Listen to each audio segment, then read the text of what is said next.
Hola, what's going on, everybody? How is everybody doing today? Corey, I'm not used to seeing you pop up on that side. It's throwing me off. I don't mind it. Just threw me off for a second.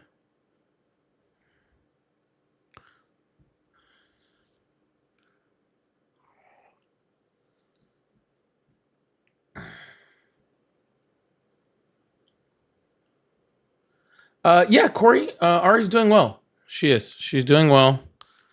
She's doing too well, honestly. She's doing too well. Uh, where I'm having to like yell at her and be like, sit down. Stop doing shit. You know what I'm saying?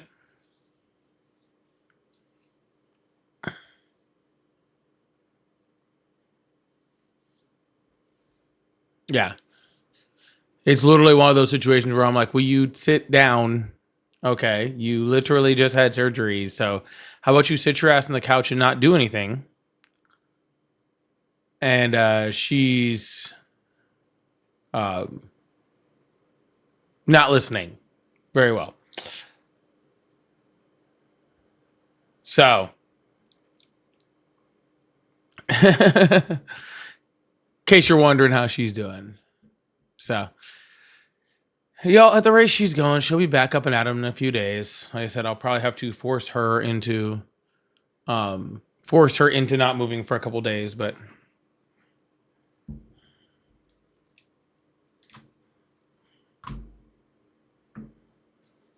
that's okay. We'll make it through. We'll make it through. Then, to make things worse, and not to like try to center myself over here, but then I wake up sick today. Isn't that crazy?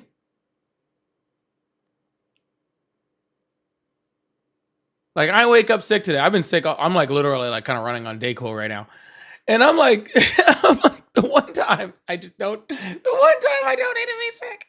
So wish me strong recovery also so that I can make sure that Ari gets strong recovery. You know what I'm saying? Because I can't forcefully keep her on the couch without if I don't stay healthy enough to be able to do so. You know what I'm saying? So for Ari's sake, please make sure please keep me in your thoughts. Oh, sorry to hear that. It looks like oh my gosh, so many people are getting sick. African and his wife are not doing well either. Hope you and the family feel better, man. Really do. Uh so yeah, man.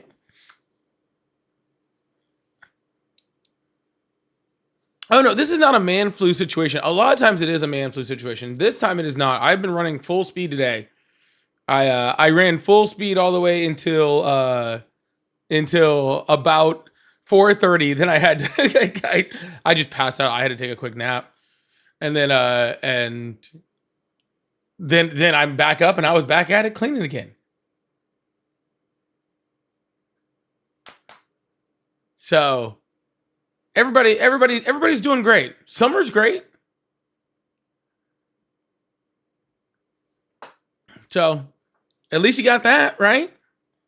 Summer and Bailey doing awesome.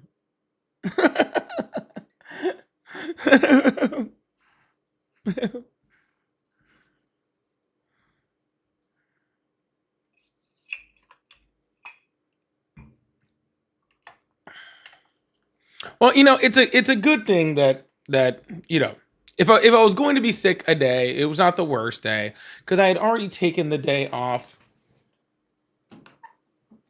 um to help out Ari. So it's really not the worst day. Like it's whatever. We can both take naps and be miserable together. You know what I'm saying? Ari, I know you're not in my chat telling people to drink water when I've been literally trying to force you to drink water all day. I don't want to hear it.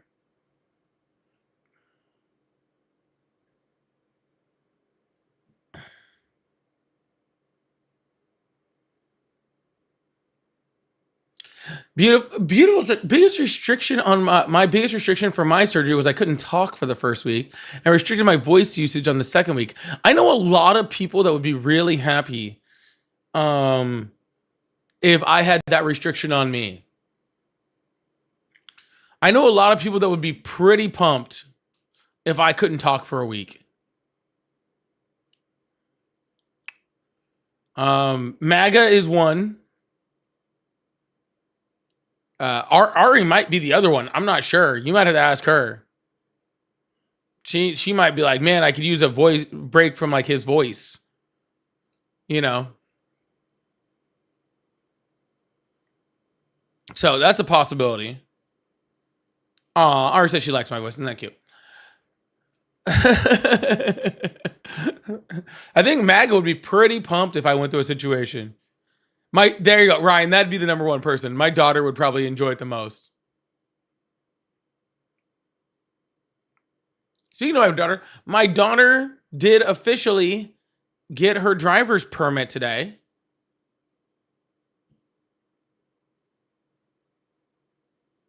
So big W's in the chat for my kid, right? For getting her driver's permit today.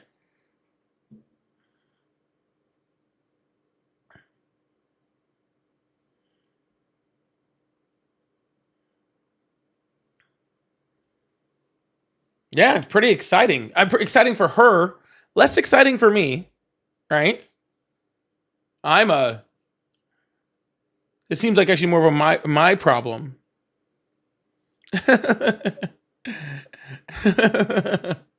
I gotta deal with all the side effects of that. But yeah, she got her permit today, so super excited. She got it and got to take her picture wearing an Outcast shirt. So at least I'm raising her right.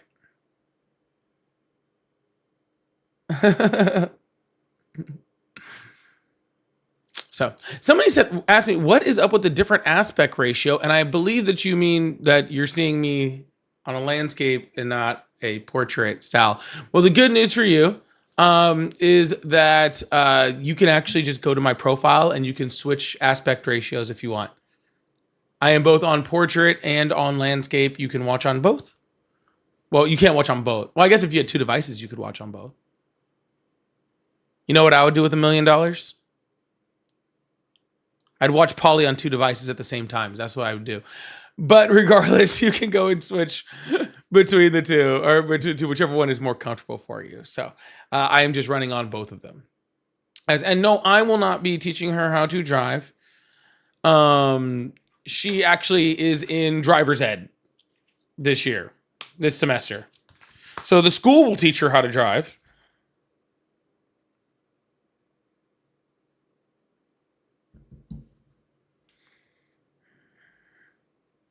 The school will teach her how to drive, and then I will deal with however bad they did that.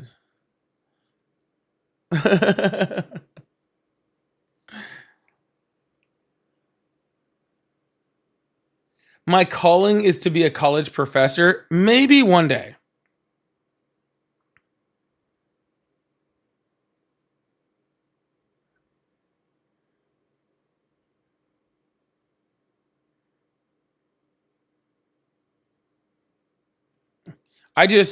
Thank you, Ari. I don't think I have the patience for everybody else's kids. It would have to be college. There is this one professor I watch on the social medias. I forget his name. Old white dude, long gray hair, like gray hair right here. Anyways, he teaches history. He's so good. That's what I would want to be like. He does such an excellent job.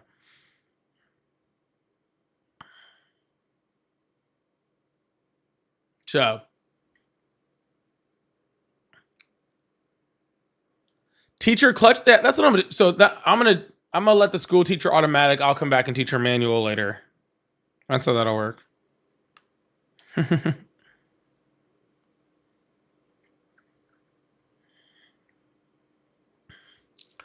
I don't have patience for much. I don't have patience much. Man, thank you so much for the $2 super chat. Said for your insurance rates when she gets her driver's license. First of all, thank you. Second of all, we both know damn well $2 ain't covering that insurance rate, but it's a start. We're going there, right? And then, and what I can be thankful for is I have a girl, because the insurance rates are way worse for boys. Oh my goodness, so much worse. So at least I can work on that. But thank you so much, man. I appreciate that. Silver says, you'd be great to college kids to think outside of their comfort zones. Yeah, I think I would be good at that. I think I definitely think I would definitely be able to give them a very good perspective. I'll tell you that much. I think that I definitely have a different way of teaching, and I think that would be fun.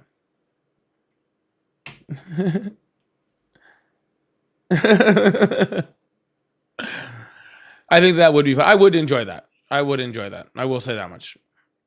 Thank you again, Mans. I appreciate that. All right, let's bring up some extra stuff over here.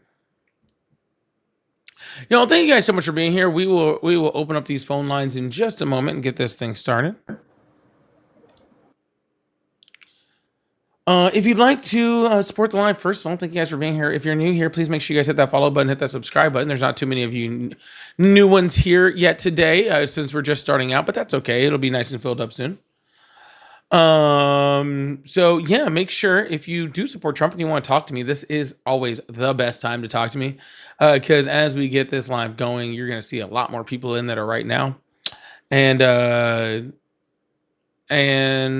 yeah, then it's going to be a lot harder to get a hold of me. If you'd like to support, if you're over on the TikTok side, first of all, let's double tap that screen. Let's get this thing up to that first 100,000 likes. I really appreciate you guys.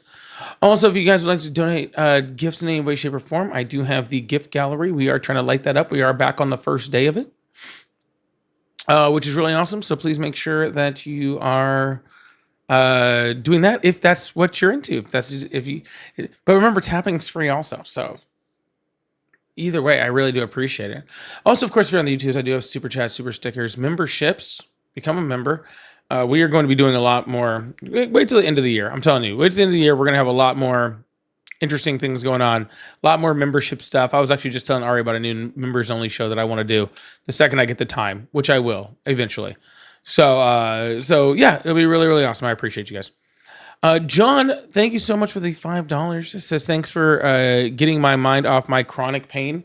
As somebody who deals with chronic pain, I completely understand that. And whatever you can do to help get your mind off of that, I'm glad to be helpful. So thank you so much, John. I'm going to say thank you so much, John. I'm glad you're helping. You use me and abuse me for this all day long. Use me and abuse me for that all day long. Okay.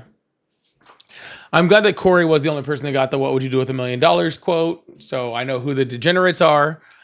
And this is my last one. I'm glad that when I said that, at least somebody freaking responded correctly.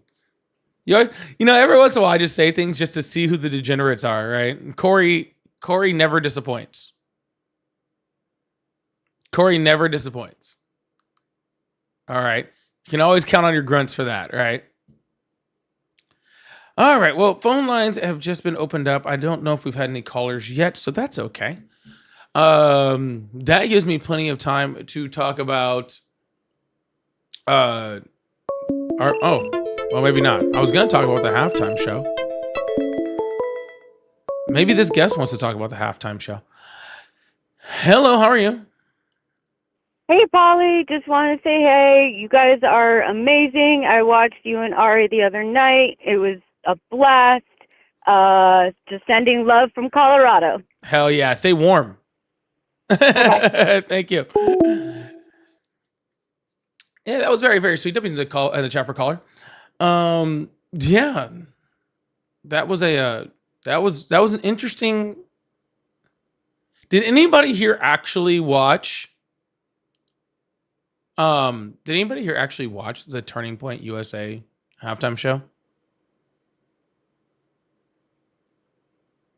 Not very many people did. So if there's not anybody here, it's not surprising.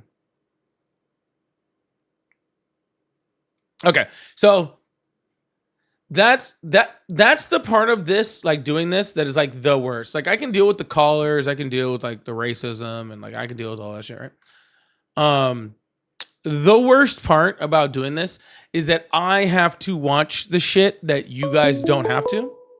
Like that halftime show. It was really rough. It was really rough to watch. I'm not gonna lie. Hello? Hey. Hi. How old are you? 21. Awesome. Do you still support Trump? No. All right. Thank you.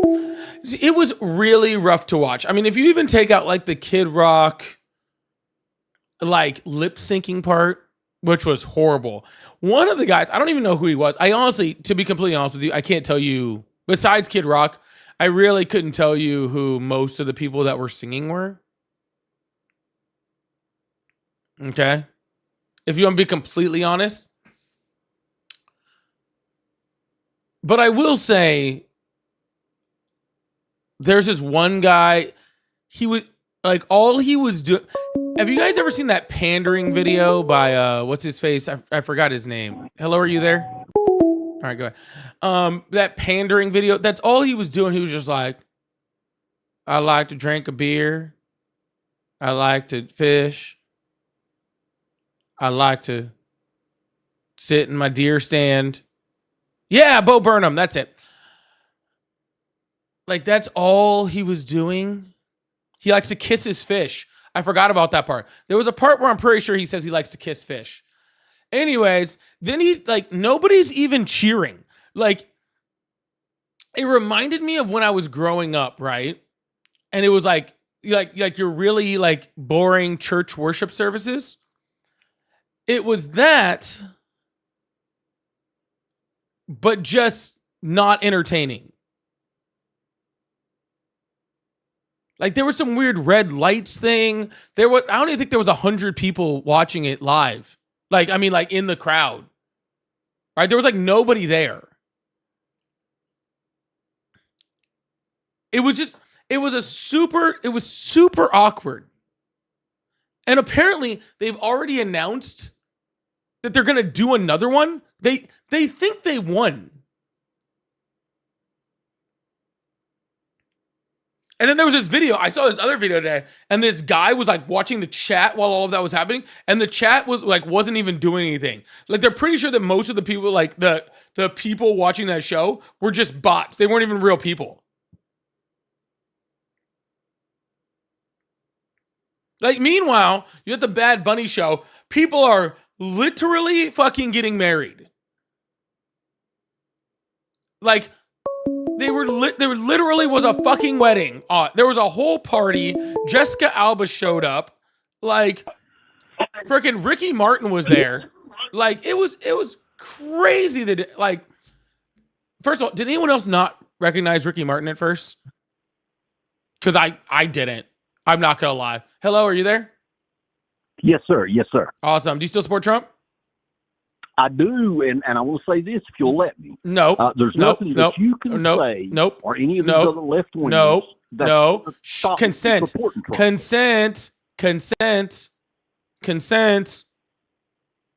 are you talking about? I did not give you permission to say anything yet. Stand by. How old are you? You don't have to give me permission. I got freedom of speech, boss. Yeah, and I have freedom to hang up. Watch. Literally, Pedro Pascal showed up. Cardi B was there. I didn't recognize Ricky Martin at all. Right?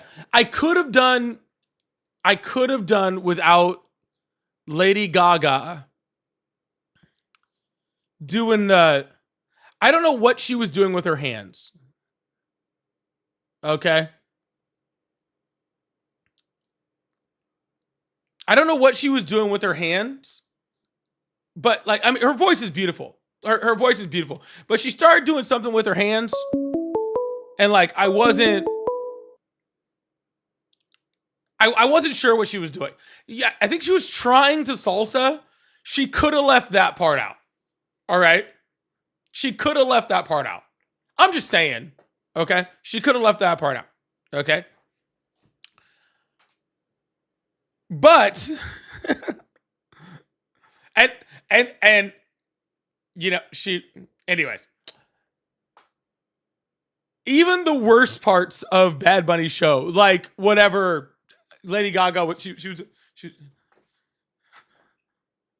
looked like she was trying to karate chop something. She was like doing what she was like.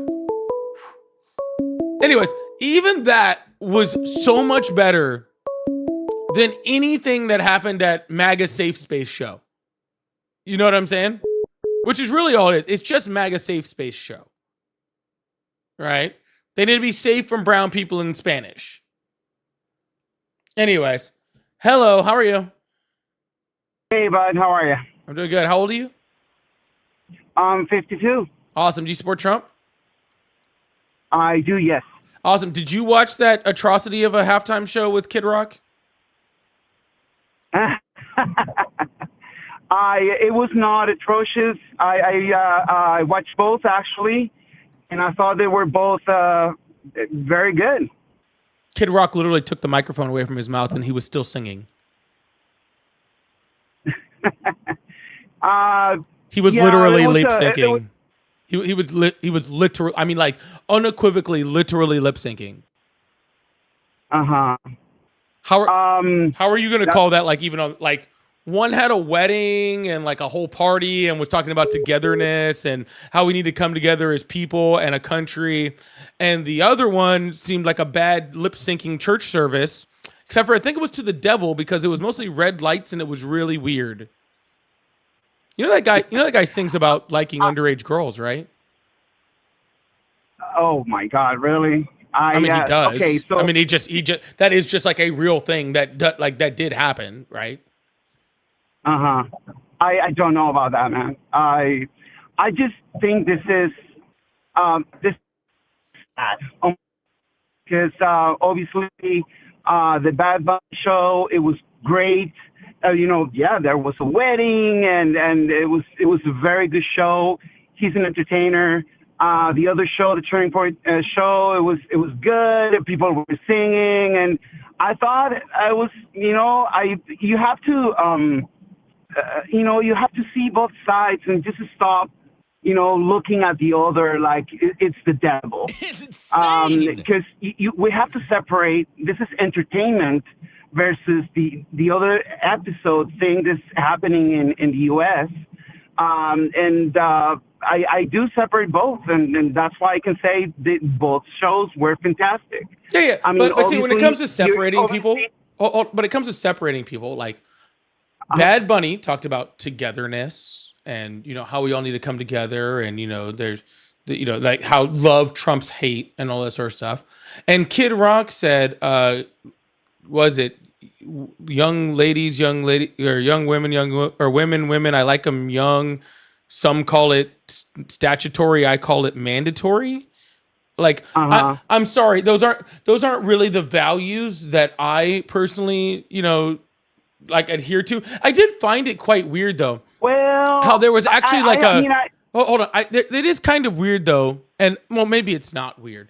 Maybe it's actually quite expected, right? That was actually played. Like they knew, like before they like that show, that was his actual lyrics, and they still played him on like a Christian television network, right? Like I'm just saying, like maybe if you're a church network and like the church has been known for abusing children, then maybe you don't put on the guy who brags about like abusing children. Kind of strange. I understand. Right? So I understand, and if what you're saying is right, then yeah, I would disagree with it. It would not be acceptable in my book. But you can also say the same about Bad Bunny. You've heard Bad Bunny songs. There's a couple of songs that have beautiful lyrics, and I love them. But man, there are some songs that are just dirty and horrible, meaning in their lyrics. So you could say the same about Bad Bunny. That's what I'm saying. Because if Bad Bunny wants to do dirty, nasty things to adults, that's totally cool as long as they're consenting. But when you do it with children, it's not consenting anymore. You see the difference there? If Bad Bunny wants to make fuck songs, right, with freaking with other adults, good on him. Like you know what? I actually encourage that type of thing. I think that's great. Let's get freaky with consenting adults. See, that's the problem. That's where I have the problem, right? It's not with the sexuality of music. That's been in music forever, right? It's when you're bragging about statutory, like underage girls. That's what you're bragging. That's what Kid Rock did. Mm-hmm. There's a difference. And you're right. I'm not going to argue about that. You may be right, and that's fine. But the thing is, still, I guess I'm too old, perhaps, but I like, nice songs. And I don't like songs that talk about, hey, I want to grab it and I want to do this. It's just too bad. And Bad Bunny has those songs, and that's why I don't like them.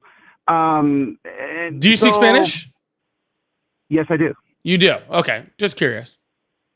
Yeah. So yeah, man, this is just sad. I am a Trump supporter. He's crazy, rough around the edges, man. But I just wish we would leave aside this division. It's just so divided. And I have to agree that part of it is just Trump, the way he talks, the way he speaks. He has divisive rhetoric, and yes, but man, you have to admit he has been a good president. No, he hasn't. He has done good stuff. How? How? What has he done that's good? Okay. Well. Okay. Things like, for instance, the very first thing he did was just keep men out of women's sports. He signed one executive order. Sir, he signed one executive order that affected 12 people. And that's good. Sir, if the president of the United States affected 12 people and 12 people only, he's not a good president. Okay, and let me be clear. He's affected all of us, like on all sorts of different things, right? Like he's been very good about making sure prices on everything have gone up, and that the unemployment rate has gone up, and that we've lost millions of jobs, and that all that. He's done great on that for everybody else. But literally, the one thing you can brag about after he's negatively affected the entire United States with all these horrible things, you're like, but now 12 people that I can't name can't play a sport now. Like, are you serious, dude? Okay, well, you said what things he has done. I started with that. And how about you start with something that actually anybody cares about? Because I've never met any of those. But I do care. Sir. No, hold on. No, sir. Have you met any of the 12 people it affected? No. Okay, cool. Can you name the 12 people that it affected? No. Cool. Can you tell me what sport? Hold on. No. Can you tell me what sport or what school they played for? Any of them? I mean, I don't know. Riley Gaines. That's the only one. This did not affect Riley Gaines at all. Oh, of course he did. It did not. What do you mean? Of course it did. No, it did not. She lost to Leah Thomas or whatever her name is. Those are two completely different situations, and that had nothing to do with. And this executive order had nothing to do with either of them. Okay, you're just talking about somebody that you remember that did play college swimming way back. Not that it was affected by Donald Trump's executive order. So again, can you please name what? Okay, can you please name any of the 12 people? Okay, that this affected. No, but okay. So how are you telling me that the best policy that Donald Trump did affects 12 people that you can't name? You don't know what sports they were. You've never met any of them. You don't know what schools they went to. So literally there was zero effect on your life at all, and zero effect on 99.999999999% of Americans. Mm-hmm. Okay, well, let me answer that. His executive order freaking talking about how he didn't want... Answer that? His executive order talking about paper straws affected more of us. Can I answer that? You're asking me a question. I mean, I understand your point. The thing is, yes, I cannot name if it's 12, 15, 20, or 5. Yes, I don't know their names. But okay, it's 12. But here's the thing. I have a 15-year-old daughter, and she would like to get into sports. So yes, so I don't know the 12 people, but it may affect my daughter in the future because No, it she won't. may be.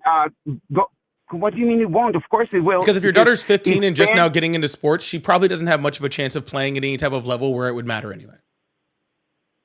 if insane. that's not true. If she gets into sport where a trans woman or man, I don't know the terminology, but if a trans woman would like to participate, she would be at a clear disadvantage. So that's the thing. And then obviously that's a hypothetical case, of course. But yes, I am talking about the future. Sure. If you don't And know I'm whether talking your about daughter is my playing sports, daughter so I also have a 15-year-old protecting- daughter. I have a 15-year-old daughter who plays sports. That's great, man. Just protecting my daughter. You're not protecting your daughter. In her future. You're not protecting your daughter. Of course I No, am. you're not. Of course. Absolutely, you're not. What do you mean? What do you mean? Why? What do I mean? First of all, can you please tell me any of these trans people who are dominating sports or were dominating sports? That's not the point. No, it is I the point. cannot You name- said that she is at a clear disadvantage. So I'm asking you, can you please Yes. name one trans person who was just dominating in the sports? Because obviously, if there's a clear disadvantage, then all 12 of those people who you can't name, that you don't know who they are, who don't know what school you went to, they must have all been just world champions in their sports, right? No, not really. No. Oh, but how is that not possible if they don't have this clear advantage? Wow. I don't know what to tell you, man. It is on this topic. It's the heart has to do with a lot of how you think and what you're Gotcha. this No, train of thought. I agree. You're saying that you're thinking with your emotions and not with facts or logic, and I completely agree. Okay, you're thinking no, hold on. with No, your no. emotions and not with any type of logic or fact, and that's fine, sir. I'm saying that's part of it. That's part of the it. reason why the Trump administration spent more money on anti-trans, advertisements than any other advertisements or anything else that Donald Trump, did in his campaign. His number one thing, the number one money he spent money on was just on anti-trans things because he's trying to spark your emotions instead of your logic. Right? Mm-hmm. Well, here's the thing. I'm kind of I'm open-minded. I'm pro-gay, I'm pro-trans, whatever. If you're an adult, I do have a trans niece, by the way, and I love her, and that's great. But also, I'm kind of how do I call it? I'm being pragmatic and about this specific issue about the sports.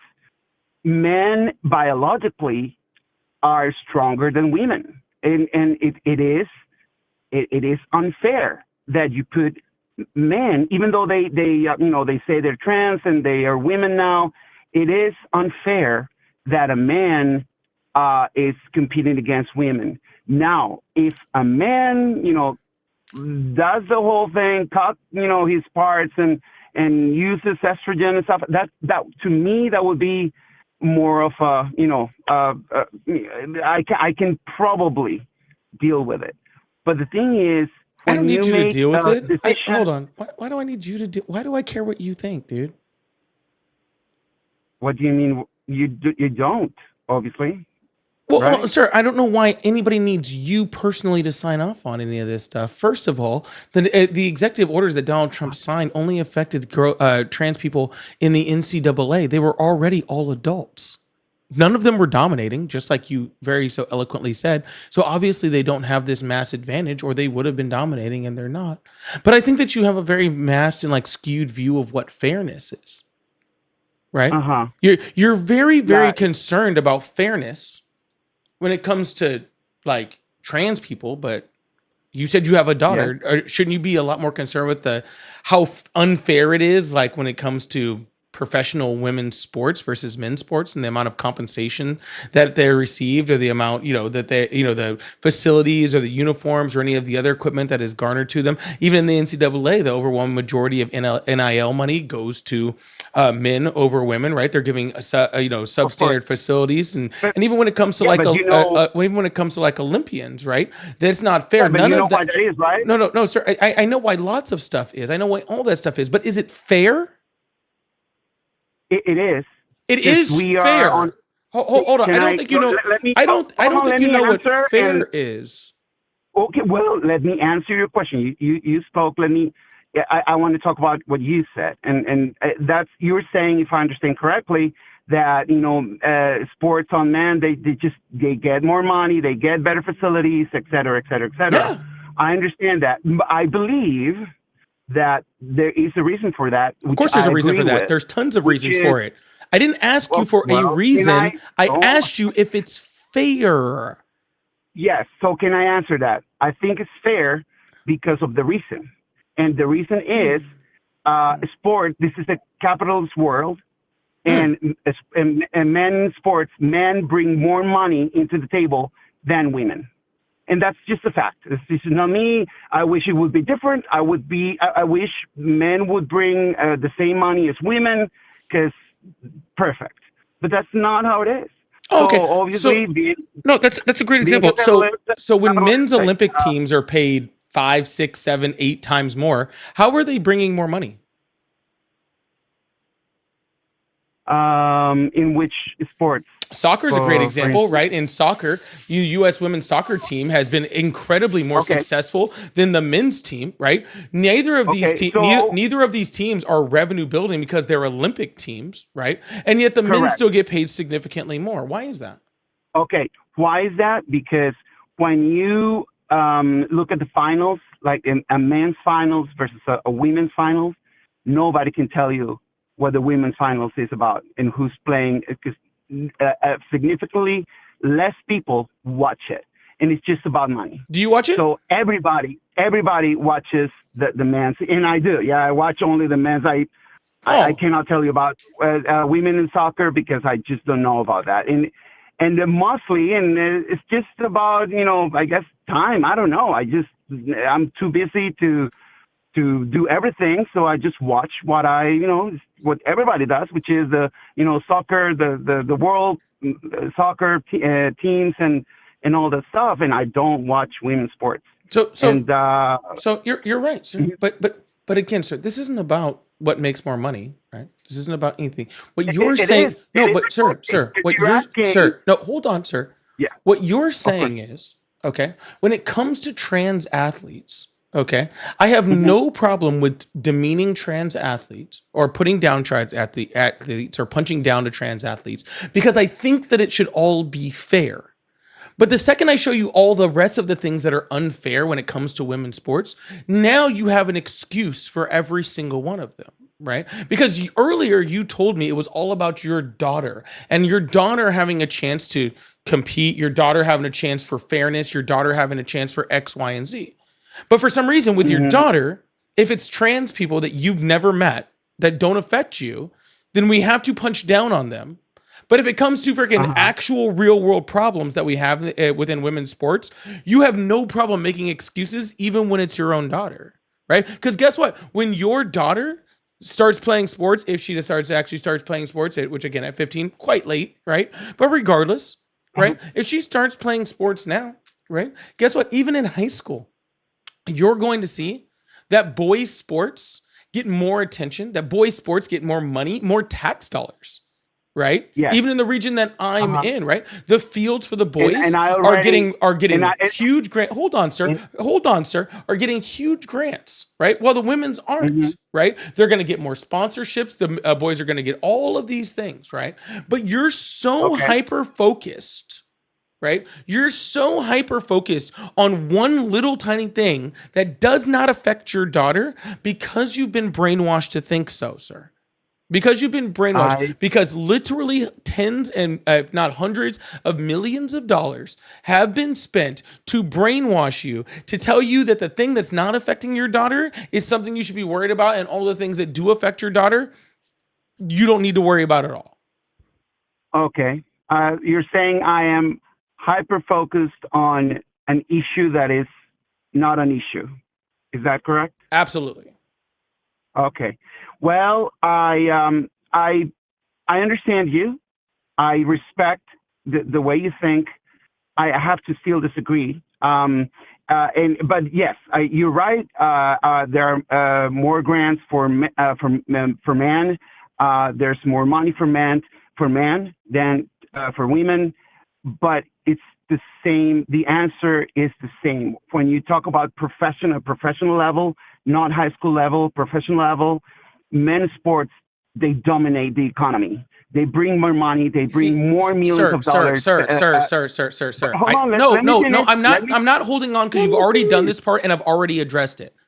We are not talking about the reasons in which men make more money. We are talking about the idea of fairness. You brought up the idea of fairness. If everything was fair, okay, if you understand what the word fair means, if everything was fair, they would all make the same amount of money. But it's not fair. Not fair.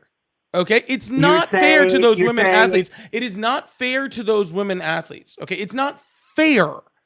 Okay? But that's the entire point, sir, is that when it comes to the fairness, you have no problem making excuses for the fairness, okay, when it comes to who makes more money. Okay, but when it comes to a fairness, right, that's apparently taken away by trans athletes in sports that you can't name, that you don't know any of the athletes on, that aren't dominating, right? Then all of a sudden it's all about fairness. You're selective in your choosing of when things are fair and when they aren't, right? It's not fair. It's not fair.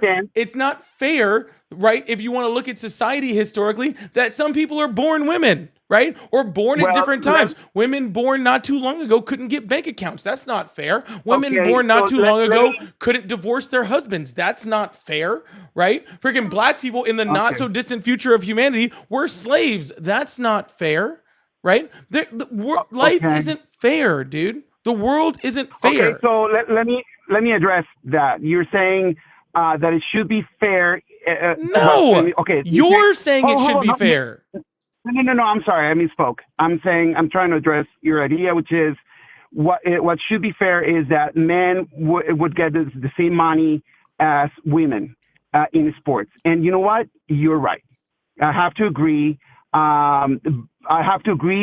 When this is not a business, meaning, elementary school, middle school, high school, this is really just kids, developing. Is it fair that it's a business? Sport. Probably not. There you go. So it's not fair. Probably not. Yeah. No, it's not. Probably not. It's not. It's not fair. Yeah, correct. So I understand that. So, it shouldn't be a business. But this is an ideal world. I agree with you. Men and women should get the same. Sir, pay. I'm not even making that argument. Sir, I'm not making that. This is what you're so caught up on this one part of the argument that you don't even understand what I'm saying. And that's why I keep having to bring you back. You are caught up on me thinking that I'm saying that everybody should make the same amount of money and that everything should all be completely even across the board. That's not what I'm saying. Okay? That's not what I'm saying. I am saying, okay, that your idea of fairness, okay, is very, very specific to one little tiny thing when it comes to women's sports. All of the rest of the unfair things that happens in women's sports, you don't give a shit about. But when it comes to this one tiny itty bitty little thing that doesn't affect you or your daughter, you all of a sudden care only about fairness, but when it comes to everything else, you don't. That is probably true, and I'll tell you why. Because every American, me, I have a business, I'm busy, and I read the news, I listen to you guys or any news outlets and stuff, and there are issues that are brought up, but it's probably my fault. I haven't stopped by and think about, okay, what is it fair? Why is it men's sports versus women's sports versus all the money that they get versus none of the money? I haven't thought of that. I just, there's an issue that's brought up, there's a news that's coming up, and I make my own, I listen to it and I make my own decision about it. And that's really it. Obviously, you're right. I'm gonna make there's one more this- statement as somebody who has a daughter, because I do want to address this one part before we're done with this, because this conversation is going nowhere now. But I want to be very, very clear about the danger that you are inflicting on your daughter, right, with your type of ideology. Right? Because what you are saying, right? What you are saying is that people can only play sports based off the genitalia that they have or the genitalia that they were born with. Therefore, what you are now saying is that somebody needs to ensure that that's happening. Right? So what you are saying is now all it takes is a simple accusation, right, from anyone that says that your daughter shouldn't be playing the sport that she is playing. And now who's going to verify that? Are we going to have somebody checking their genitals before they're allowed into locker rooms, before they're allowed into sports? Who's going to be doing that? Is that going to be men? Is that going to be women? Or that's going to be strange people, right? That are now having to check your daughter's genitalia just based off of a single accusation, or for anybody else's daughter, right? No, of course not. No, but that's what That'll it be leads to, horrible. sir. But that's what it leads to, sir. That's what No, it it leads to. doesn't. Doesn't Yes, have it to does. No, lead that no, that. it, It doesn't have to. it not only does it, it already has in many circumstances in the United States. So don't tell me it's not going to, because it already has. Already Okay. has. Nobody's looking at anybody's genitals. They've literally tried to pass legislation in multiple different red states for this specific thing, sir. What? To look at the genitals of Yes, people? to I can't actually look at have that. genital checks on children. Oh, Jesus. No, that would To be horrible. stop children, I would to disagree with stop that. children from trans children from playing in a sport. Okay? You Yeah, are but- taking, sir, this ideology, right, is just another way to control women, all right? To make sure that women do not have control over their own bodies because somebody else needs to be able to check it to make sure that they are allowed to play an X, Y, and Z sport. Okay. It is another form of just controlling women, which the right continually tries to do. So please stop, okay, with this whole anti-trans thing, I protecting your daughter, disagree. I because your disagree, man. ideology is what is going to be hurting her. Okay. But I'm going to move on to the next caller because I've been talking to you for way too long, but I hope you have a good one. All Hey, right. it's okay, man. Thank you for taking my call. All right, y'all. Please make sure you guys hit that follow button, hit that subscribe button if you haven't already. I really appreciate you guys. Thank you so much. Guys, it's all about controlling women. And when you start doing genital checks on children and start doing stuff like that on women, you're just going to end up in a situation where women are again more subjugated and just ends up really poorly. So if you actually have daughters, you should think about that more than you're worried about some sport. Okay. By the way, your kid's probably not a professional athlete. I mean, just statistically. Right? Like just like statistically, I know it's your special little snowflake and you love your little flower and all sorts of stuff. Your kid's probably not a professional athlete. Just thought I'd let you know. Like overwhelmingly probably not. Shenanigans. I also wish people understood hormones and vaccines better and a lot of things. Feisty, thank you so much. Blinded, thank you so much. Dragon, thank you so much. I threw all your guys' super chats up because they were super relevant to what we were talking about at that moment. But I do want to go back to this one. Feisty was trying to buy that caller a clue. I don't think it worked. Y'all, if you guys would like to support, I do have. Thank you so much. Feisty, Blinded, Shenanigans. Make sure you guys hit that follow button, hit that subscribe button. We do this every single day, so I really appreciate you guys. Well, actually, we're kind of going down to like 5 days a week now. So, but if you'd like to support, I do have super chats, super stickers. I like to throw them up, as you guys have seen. And we're about halfway through this live gift goal, the hand hearts too. So if you guys would like to support that way, I really appreciate it. Also, it is first day. We're trying to light up that gift gallery. So if you go up to that top and hit that gift gallery button, and you see something that you want to help light up, I appreciate that. Thank you so much. We're gonna keep this thing going. Open up the phone lines. Hope everybody is having a wonderful Monday. I'm sick. So we just out here surviving today. Okay? I'm sick. Ari's doing well out of surgery. In case you're wondering. Hello. Oh. Hello, how are you? How you doing, Paulie? I guess fine. What was that? I couldn't hear you. I don't know. I don't like when people say like my name like that. It trips me out. Oh, I'm sorry. My bad. I mean, that's the name on your... Yeah, I know, but this seems like I've talked to you way too many times, and at that point, then it's just not as funny anymore. I don't like it. Hello, how are you? Good, how you doing? It's the same dude. I just hung up on you. What do you want? I wanted to debate you on the last person that you just hung up on, that wanted to talk about the woman. Nope, not interested. Yep, not interested. Hello, how are you? Oh, hi. Nope, you're 12. Hello, how are you? Yes. How are you doing? I'm doing well. How old are you? Yeah, I'm 36. Awesome. Do you still support Trump? Yes, I do. Awesome. Yes, Why is that? so just to start real quick, I have been like listening to you for a past, I would say, week roughly. Okay, thanks for being a fan. I appreciate you. Well, I'm not going to say I'm much of a fan of you, but you know what? I do find you interesting. I I'm mean, not I gonna lie. have fans of mine that don't watch me that often, so. Well, no, I got you. You know, of course, everybody's going to have a fan or two. I'm not going to debate He that. a fan. He a fan. He a He's fan. saying, He hey, a you know what? fan, I will say I'm a bit of a fan. I do. Sorry, I find you intriguing on your views. I really do. One, I guess, yes. To answer your first question is yes, I do support Trump, but it's not Trump. It's more, I'm supporting the conservative party. Let's just start there, okay? No, let's not start there because Donald Trump. Did you vote for Donald Trump? Oh, yes, I did. Yeah, Okay. yes, Sir, Donald Trump doesn't hold any of the values that actually come with freaking traditional conservatism anyway. So if you were actually really a conservative, you wouldn't support Donald Trump. Okay. And so I if you guess- still support Donald Trump Yeah. at this point, you're not a conservative. You're a fascist. I'm a I'm a fascist. Fascist, yes. Got you. Understand. But I guess on your end, you're saying that he doesn't support conservative, but again, he is married to a woman.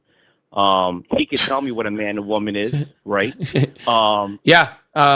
You know Right. that the majority of Americans, both Democratic and Republican, are married to somebody of the opposite sex. And most people can't even define gender, just period, regardless of Donald Trump or anybody else. So Well, people's I think ability to Democrats define Donald Trump doesn't know whether we're invading Iceland or Greenland or what country he's going to meet Putin in. So I don't think maybe his ability to define words is something that you want to hang your hat on. Oh no, I'll hang the hat on it because again, I go back to the other party, like the Democratic Party. Again, like I don't care about the again, so Democratic they- Party, sir. I'm not a Democrat. We're talking about Donald Trump. When has Donald Trump ever said, "I can define what a woman and a man is"? Well, my thing is, you say you're not a Democrat, but like your views are heavily like to the left. Yes, sir. There's a whole bunch of places on the left that don't fall with the Democratic Party. Just like there's a whole bunch of viewpoints on the right that don't fall along with the Republican Party. Those are just two individual parties that are singular parties that represent their own values and all that sort of stuff, right? And you can Correct. also have those parties, which we've had the Democrat and the Republican Party, both in the United States, were actually at their inception. The Republican Party was actually the further left party, and the Republican Party was the further left party, and the Democratic Party was the further right party, right? And then they swapped, right?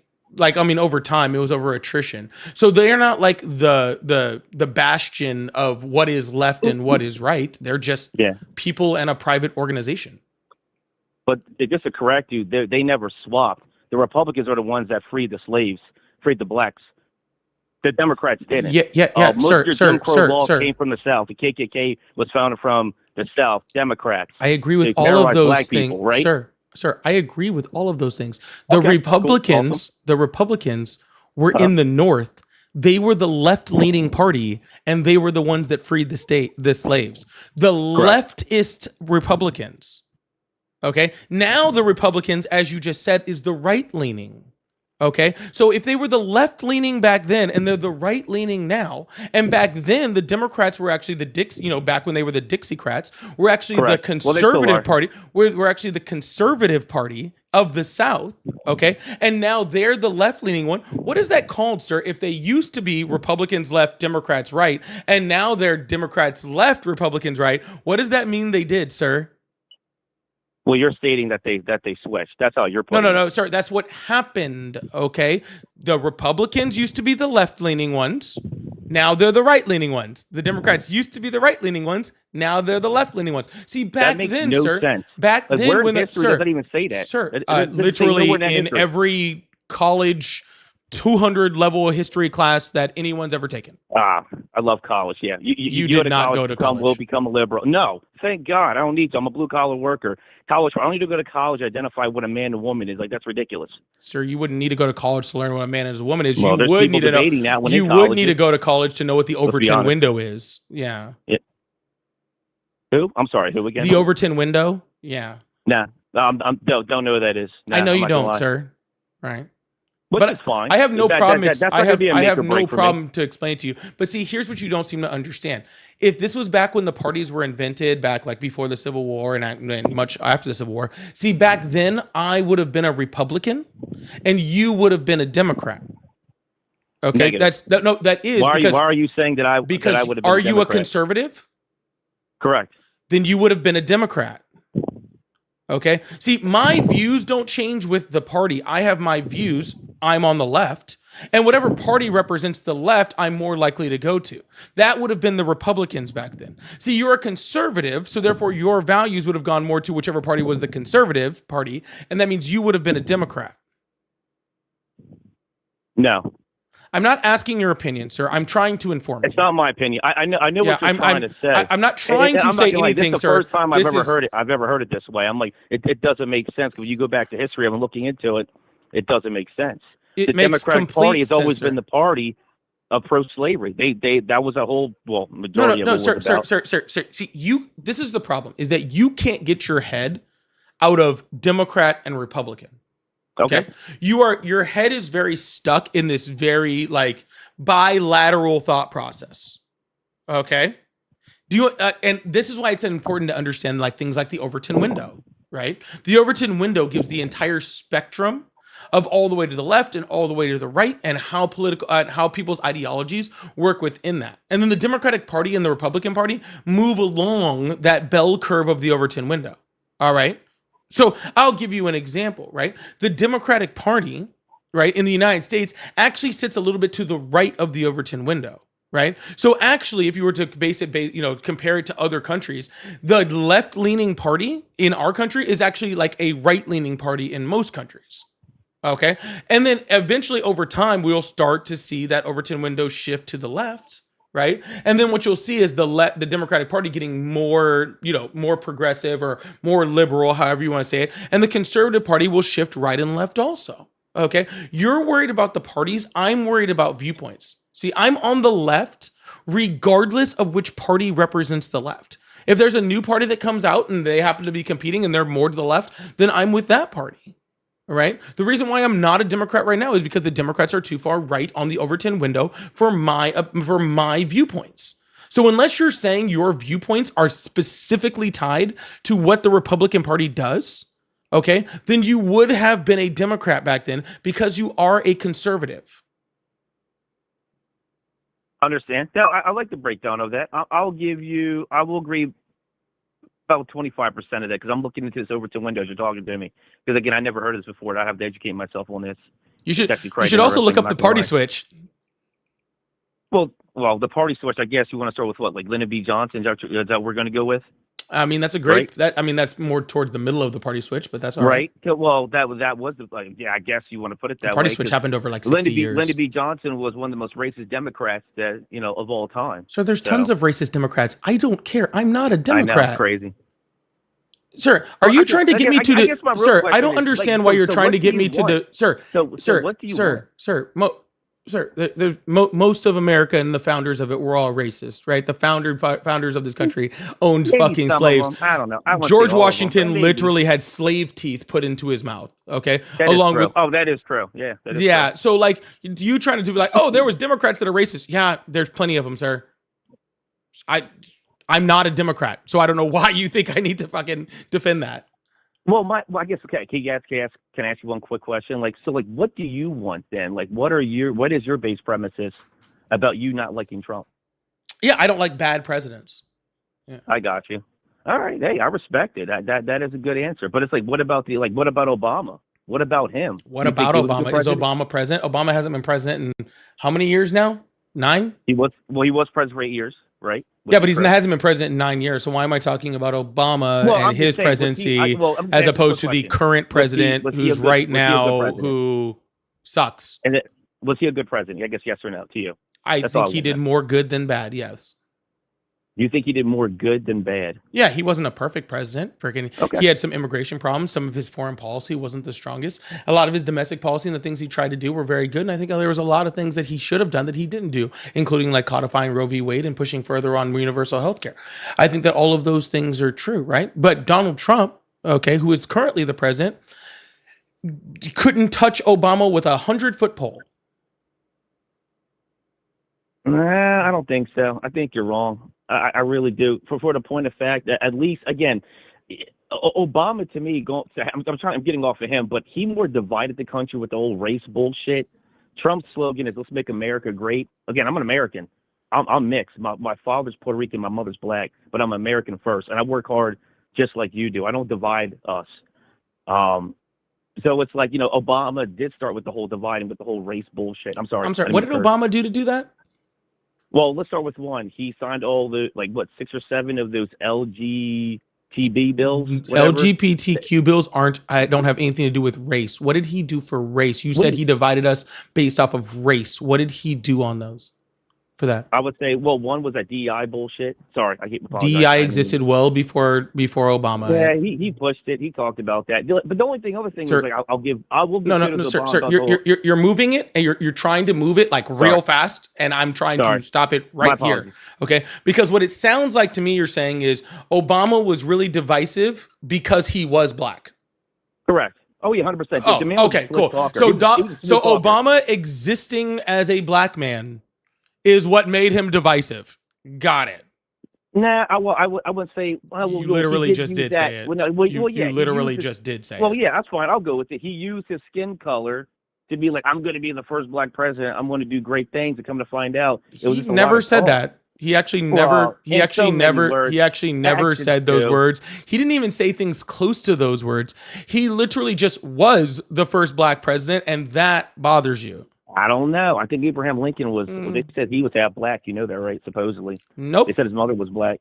Nope. Literally, no one said that. You look into some history of it. You get down the dark web of it. It could be true. I don't know. Again, I don't think that's all true. Don't get me wrong, sir. But could it be? I don't know. People were mixed. People were mingling back then. I don't know. Yeah, I know. Thomas Jefferson enslaved his own children.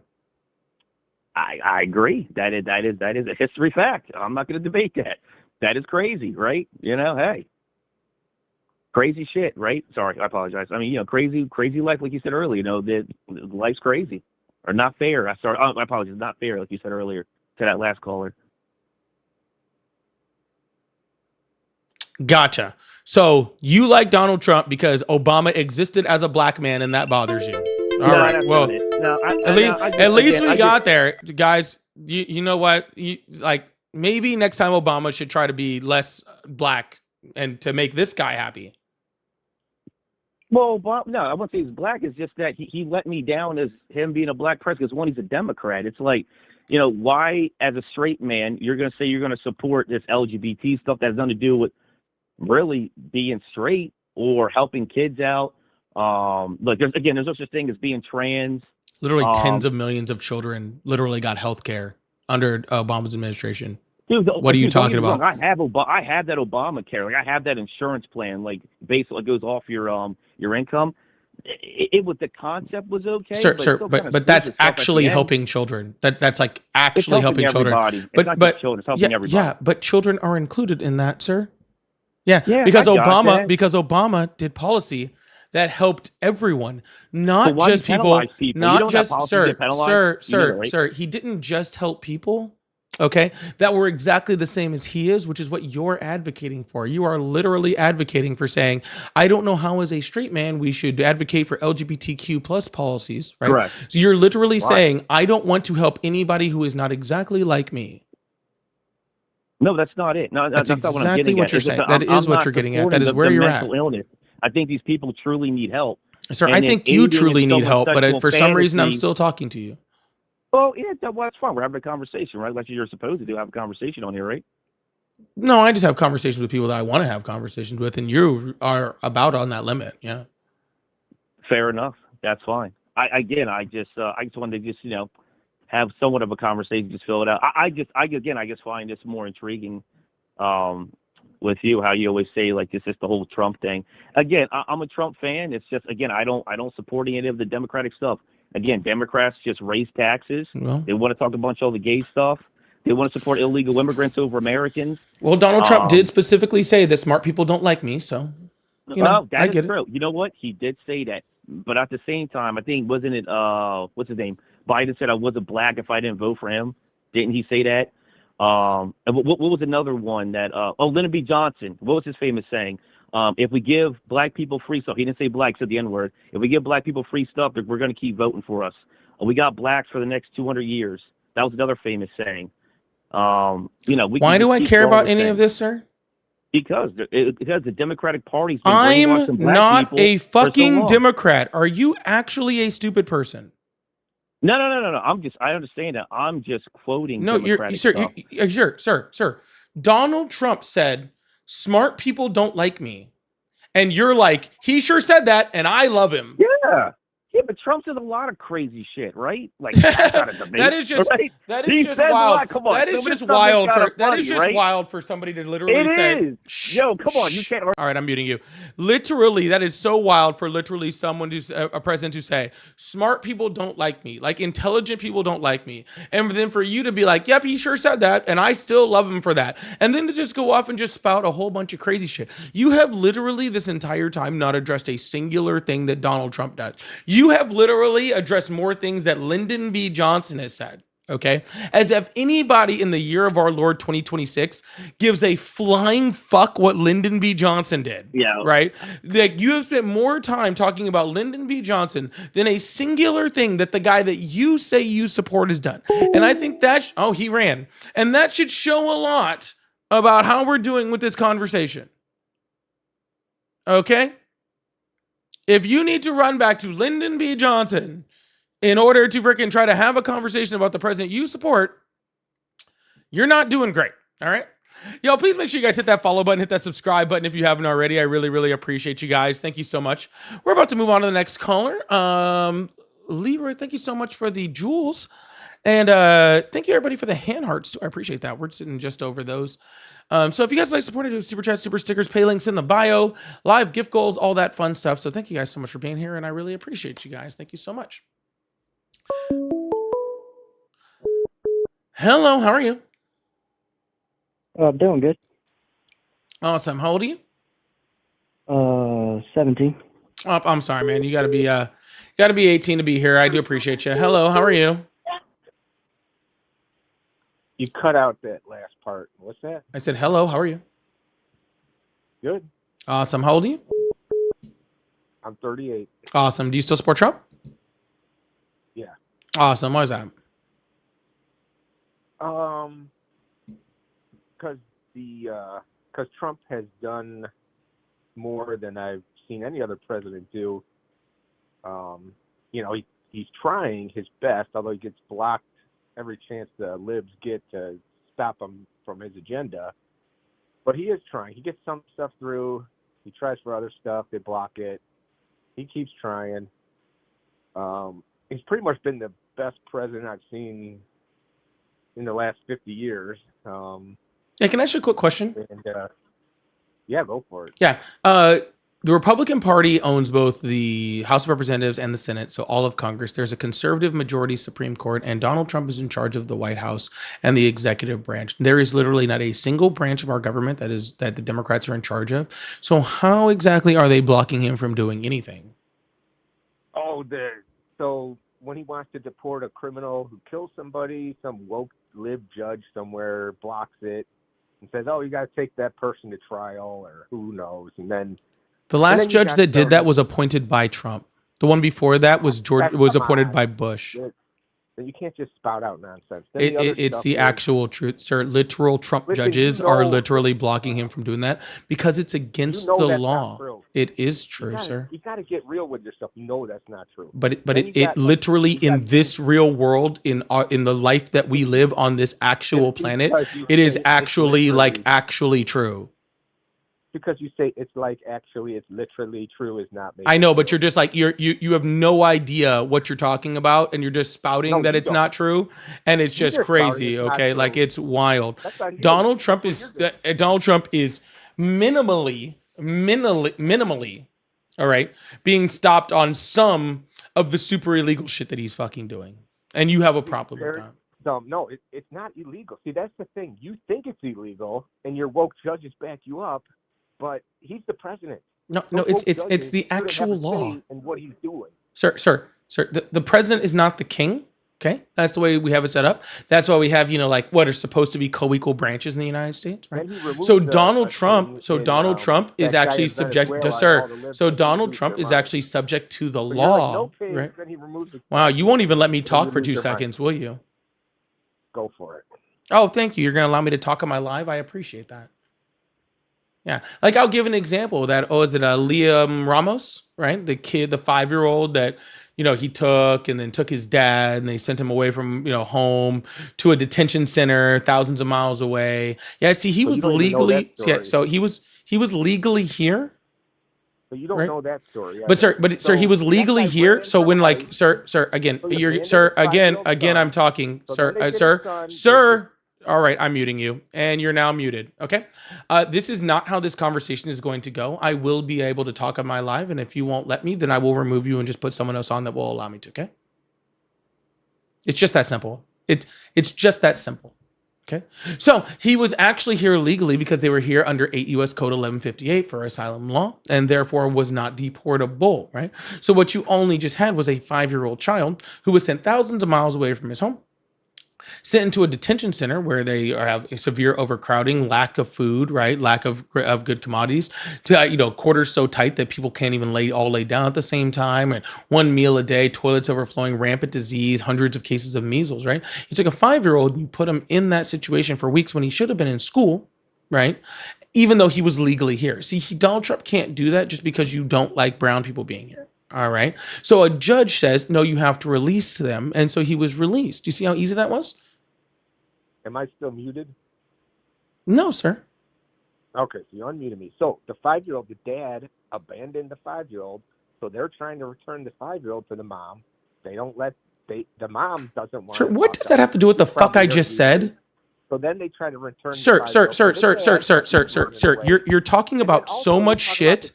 You're talking about so much. All right, I'm muting you again. All right, and you're muted again. Sir, no one talked anything about how the 5-year-old was detained. A 5-year-old who was legally here was sent into a detention center for weeks in horrible conditions, and a judge said they had to release him because he was legally here. That's what I said. Am I still muted? Sir, respond to what I said. Am I mute? I don't know if I'm muted or not. Well, sir, how about this? Okay. All right. So if I say you're mute, if I'm asking you a question, it's because you're unmuted. It's sad that I have to mute you and unmute you like a child. I don't know if I'm muted or not. So am I unmuted? Okay, I'll talk. So listen, it's called an anchor baby. So maybe the anchor baby is here legally, but the parents are not here legally. We can't have people running over here creating anchor babies. And then that should go away. Kid wasn't born here. Go away. And so then the parents are here illegally. The kid wasn't born here. Go. So then what do you do with the kid? The anchor the baby? Kid wasn't born here. Anchor babies. If you're here illegally, you shouldn't be. The kid was here legally. As a citizen. If you're here illegally, he wasn't here illegally. That's legal. It's called an anchor baby. You're not listening at all, are you? All right, sir. I'm going to move on to the next caller because you don't want to have a conversation, okay? No, you don't. All right. Again, Liam Ramos, was it Ramos? Literally was here legally, was not born here, so wasn't what you call an anchor baby, right? Was born in another country and came here legally. Okay? The only anchor babies that we got around here is Barron Trump. All right. Hello, how are you? All right. Y'all, please make sure you hit that follow button, hit that subscribe button. I appreciate you. Hello, how are you? Hi, brother. How are you? Doing good. How old are you? I'm a 28. You're at A28. You're A28. All right. Well, that's interesting. 28. Awesome. Do you still support Trump? Sorry? Do you still support Trump? Yes, sir. Awesome. Why is that? Yeah, brother. I'm not from here. I'm not from States. I'm from India. You know why I love Trump? I'll just give you a quick. So we really All right, we're gonna move on to the next caller. I really don't want to know why you support Trump. Hello, how are you? Oh, where'd they go? Hello, how are you? All right, goodbye. I mean, I just really don't like. I mean, do y'all care why somebody who lives in India supports Trump? Because I don't. Hello, how are you? I'm doing pretty good. Awesome. How old are you? I'm 31. Awesome. Do you still support Trump? I used to, not anymore. Well, thank you for that. I appreciate you coming over to the side of empathy, logic, and human decency. Oh, thank you. I just came across your channel. I saw the number and I decided to call. Hey man, I really do appreciate that and thank you. But I am only looking for people who still support Trump. But I really hope you stick around and hit that sub button and hang out for a while. All right. All right, no problem. All right, Thank man. you. Yeah, absolutely. Have a good one. Hello, how are you? Hi. So I just want to preface, I know that this isn't what your show is for, but I'm not a Trump supporter. I'm 18 years old. I just want to talk to you because you seem very calm when you're talking to these people. How are you not like really scared about what's happening? Because I'm like terrified. Like I think people need to like get up and like revolt, and I don't like I'm stressed about it all. I have no idea how you're so calm. Like you're 18, man. Relax. We got this. Okay, go vote. Yeah, I know, but like, do you think we can really vote these people out? Because it doesn't really seem to just. I do. Really? I do. Yep. I believe that we can. Because it's really scary, man. Because some of the stuff that they've done, man, like we can't touch them. It's just like, man, that's like. Yeah. I understand, man. World is scary right now. Okay, things are going crazy. Things are going wild. Go to college, get an education, learn so you're not susceptible to things like fascism, to things that to easy manipulation. And go learn and get educated, and we got you, man. We'll fight this fight, all right? But I'm gonna let you go. But all right, you're yes, good. Sir. You go vote. You're right. You be out there. You pay attention. You'll know where to go. All right. Yes, sir. All yes, right, sir. man. Thank you. Absolutely.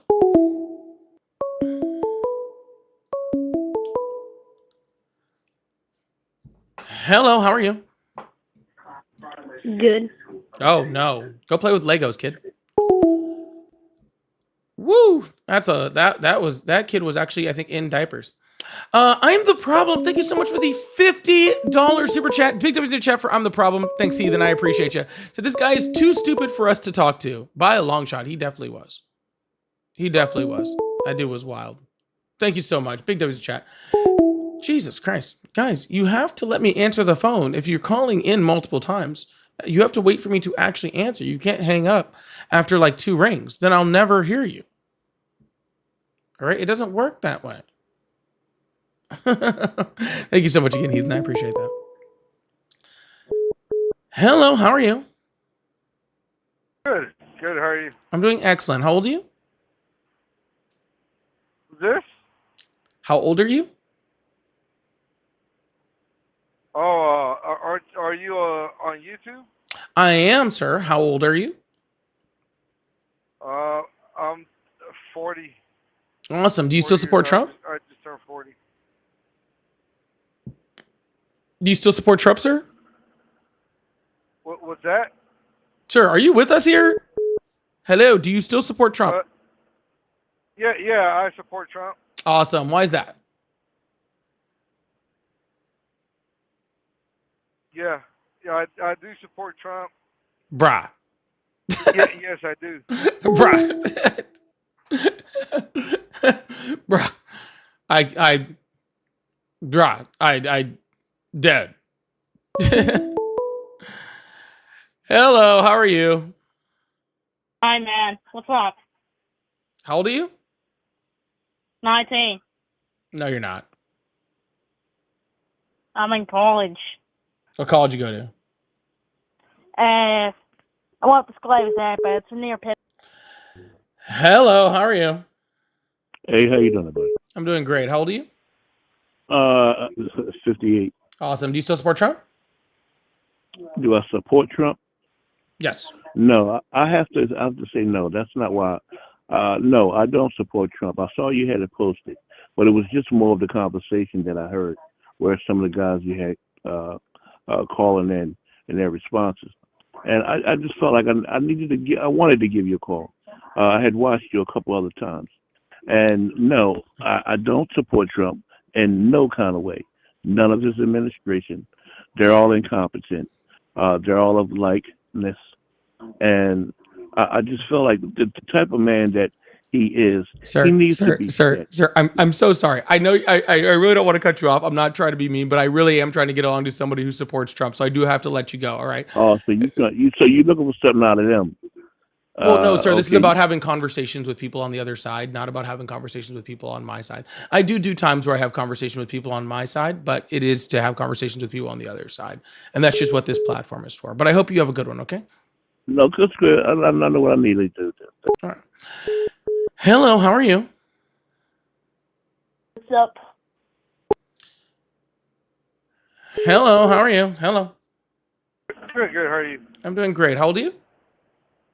40? Awesome. Do you still support Trump? Yes. Awesome. Why is that? Why do I support Trump? Mm-hmm.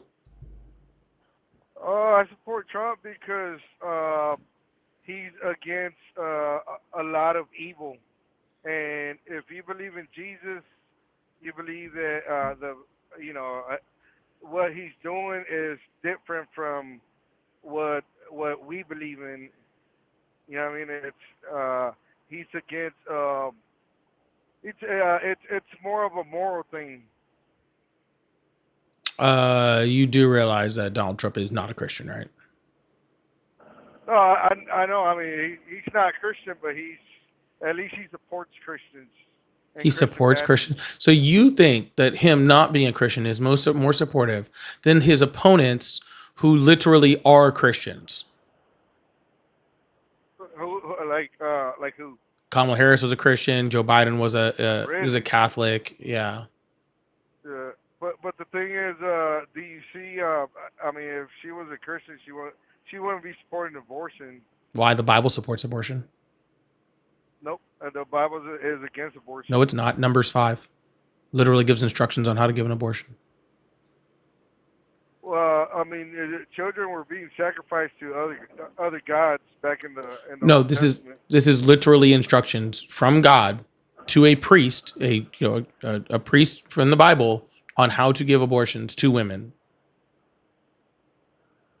You said Numbers 5? Mm-hmm. Okay. Yeah, I'm gonna have to look into that. But yeah, I mean, I support Trump. If he was to run a third term, I would vote for Trump. And I'm Mexican. So you have no care for what's actually Christian, what's not. It's just really what you can paint as Christian in order for you to believe it. No, I believe he's like there's a lot of stuff that that he backs up, like National Day of Prayer. He literally went to the National Prayer Breakfast and said he has never read the Bible. Insane. That's what he said. Yeah, this was literally like this week or last week. Oh, okay. I mean, I would have to look into that because that's not what I heard. Yeah, he also said he's never asked God for forgiveness for anything. Oh, yeah, I had to look into that too. I never heard of that. I mean, the reason why I support Trump is that I just want it changed, and I'm a trucker, and the industry is corrupt. There's no money to be made, and all these Democrat leaders like Obama, they allowed a lot of people to enter the industry, and it's really really messed up. Any truck driver can tell you that. The trucking industry literally in 2025 lost billions of dollars, and 3 of the major companies declared Chapter 11 bankruptcy. Yeah, a lot of them went out of business. Yeah, because of Trump, sir. So what did Trump do? He put tariffs on everything, which stopped things from moving as much. And when things stop moving, truckers don't work. So all this fraud that's going on, do you think all that it's because of Trump or because the Democrats were stealing from the government? Sir, the biggest thesis of fraud after COVID were places like Mississippi, which are overwhelmingly Republican, or people like, Rick Scott, who literally is a Republican senator who literally committed billions of dollars of fraud. What about Obama? What about him? He wasn't tied up in any kind of fraud scandals. Nope. Donald Trump literally can't run a charity in the state of New York because he defrauded children with cancer out of like $400 million. So, are you against ICE? Am I against ICE? Yes, I am against the practices of systematically separating children, of sending people to horrible detention centers and concentration camps, of shooting American citizens in the back, and provoking agitators. Yeah, I'm against all of those things. So, what president did not? Because, like I said, I'm no president has ever done what this ICE is doing. A lot of my friends were MS-13, and they got deported. Back in 2008 when Obama was president. Obama wasn't president in 2008. Yeah, he was. Nope. Yeah, that's when he, or was it? Yeah, he was president in 2008. Nope. 2007 he was president. Oh, he got elected president. 2008 he became president. And nope. He didn't become president until 2009. Oh, okay. You sure? Very. So, if your friends got deported, it was under Bush's administration. Yeah. Back in 2008? Yep. Bush would have been president in 2008. Yep. Well, I don't know, man. I just know there's a lot of corruption, and it just seems like we're getting nowhere. Everything's so expensive. Like I said, I know a lot of illegal immigrants myself, but everything that happened, like open borders, all that, I feel like it just messed everything up. Yeah, it messed up things so bad, sir, that we had, the lowest unemployment rate that we had in a really long time, lowest inflation rate we'd had, lowest inflation rate in the industrialized world. We were the most energy independent that we'd been in 70 years. We had a record number of job creation. Just screwed up just everything. Yeah, record high stock market numbers. So what do you think about, the government giving Venezuelans like $2,000 a month, while when that hurricane hit North Carolina, they didn't really. I think they gave them like $600. The $600 was just an initial FEMA payment. It wasn't the entirety of the amount, and that's the standard amount per law that goes out due to FEMA, right? And literally, the Secretary of Homeland Security, who's over FEMA, requested from Congress that they increase the budget and the amount of money that went out to hurricane victims, and the Republicans in Congress blocked them. Also, it was $750, but still. So it was the Republicans' fault that they didn't get the rest of the money? Yeah, literally, you had Republicans in states like North Carolina, Florida, like all these places who literally voted against increasing the budget for FEMA, right?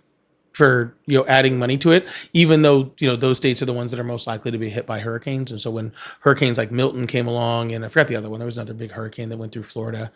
Yeah, there wasn't the money there to even give them that. Yeah. Do you believe in Jesus? Do I believe in Jesus? Yeah. Oh no, I hail Satan. Yeah. Oh man. Why? The Lord rebuke. Huh?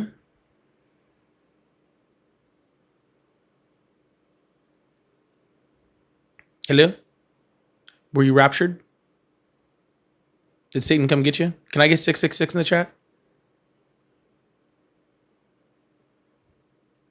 I think Satan actually came and took this one. Hello?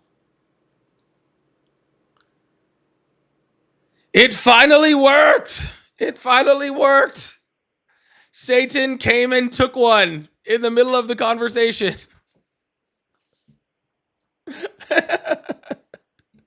Thank you so much, AJ. Oh, did he bring you back? No, I'm losing signal. Oh man, I thought Satan got you. Yeah, man. No, man. Yeah, I mean, I can't say nothing about that. You have your own beliefs.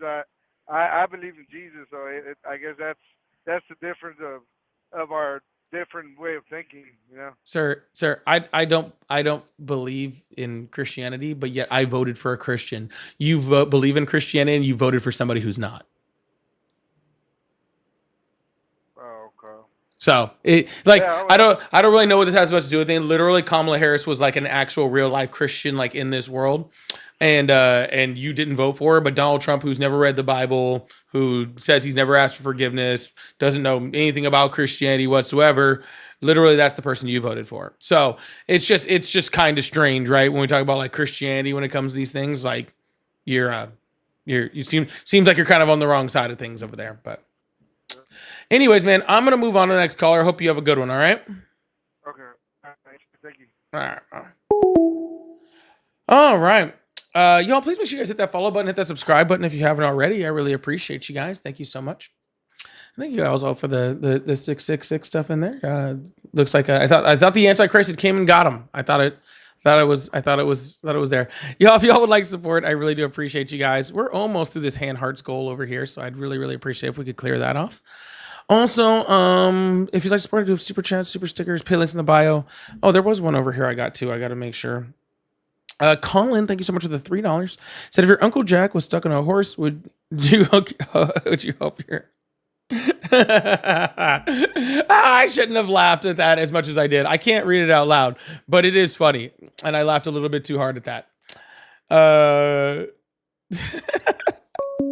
really should read these things before I start reading them out loud. That was funny. I don't know if you guys know the rest of that joke, but that was funny.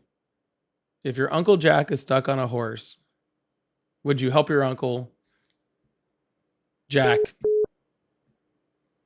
Hello, how are you? Hey. Hi, how old are you? I'm 23. Awesome. Do you still support Trump? Nah, I'm gonna be honest. I don't think he could ever have called me a Trump supporter. I supported him in like 2017, but I was just like a high school kid, and I just liked him because he was edgy, you know. And then I kind of stopped supporting him once I started working and kind of learned how like you have to be, you know, professional and act a certain way at a job. And I started looking at him, and I'm like, this guy has the most important job in the country. And if he worked really any other job, he would have been fired day one.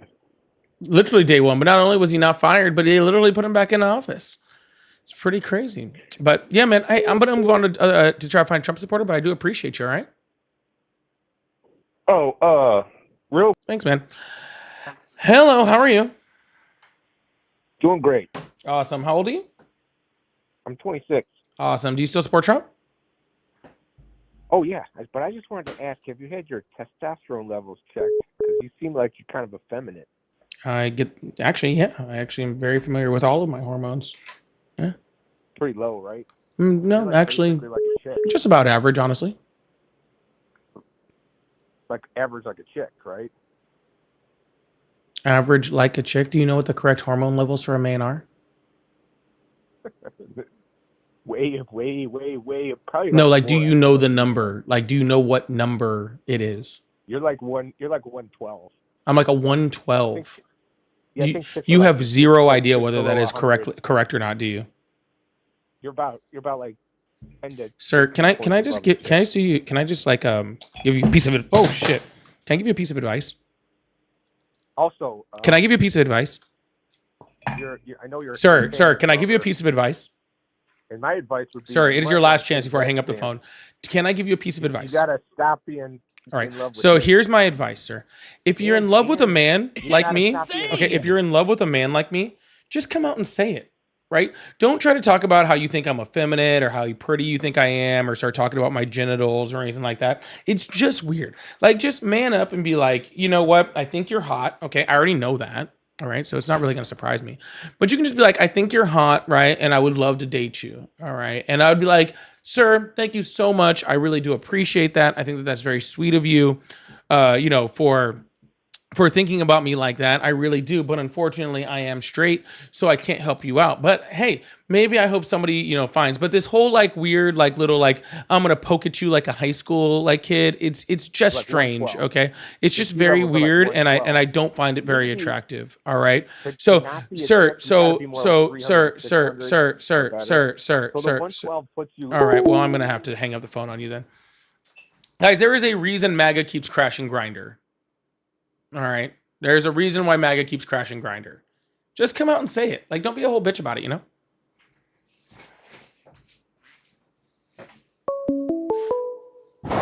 Oh, shit.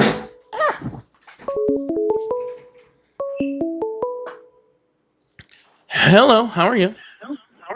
Hey, how you doing? Good. I'm doing well. How old are you? 43. So there's an echo. Check. Yeah. All right, that's better. Do you still support Trump? Yes, I do. Awesome. Why's that? I would say the biggest reason is there really is no alternative to Trump being the president at the moment. There's literally everyone is the alternative. Who would you be? Who would be your alternative? You, me, my Australian Shepherd, a goldfish, Ted Bundy. I think that's easy to say, but I think even if I was the president, I would be highly easily controlled by not just the Congress and the Senate, but a lot of big business would definitely make sure that I would be suppressed from Wall Street controlling the media, with I would say large corporation controlling a lot of the money. I think Trump is the anomaly, meaning that he has like a really good, I would say, a good way of getting towards people without having the media being. He literally took direct bribes from Apple, and he literally took direct bribes from people like Larry Ellison, and who took over things like all sorts of stuff. He literally, like, no joke, just literally, right, had Jeff Bezos make a Melania movie, which most of the money went directly into Melania's pocket, therefore going to Trump's pocket, right, because they're married, in exchange for him dismantling the Washington Post. Yeah, these are kind of like things that was going to happen regardless, right? For example, like if you want to talk about Walmart, if you want to talk about large corporations, No, we're talking like about the Home media. Depot. You said Yeah, the media, yeah. So that's why I'd rather have you, sir, because at least if you're going to be controlled by the media, maybe you probably don't have the freaking the clout to just break things like the Constitution and the Emoluments Clause, right, openly without being impeached by somebody, right? Where Donald Trump seems to be immune to having to follow the law. Right.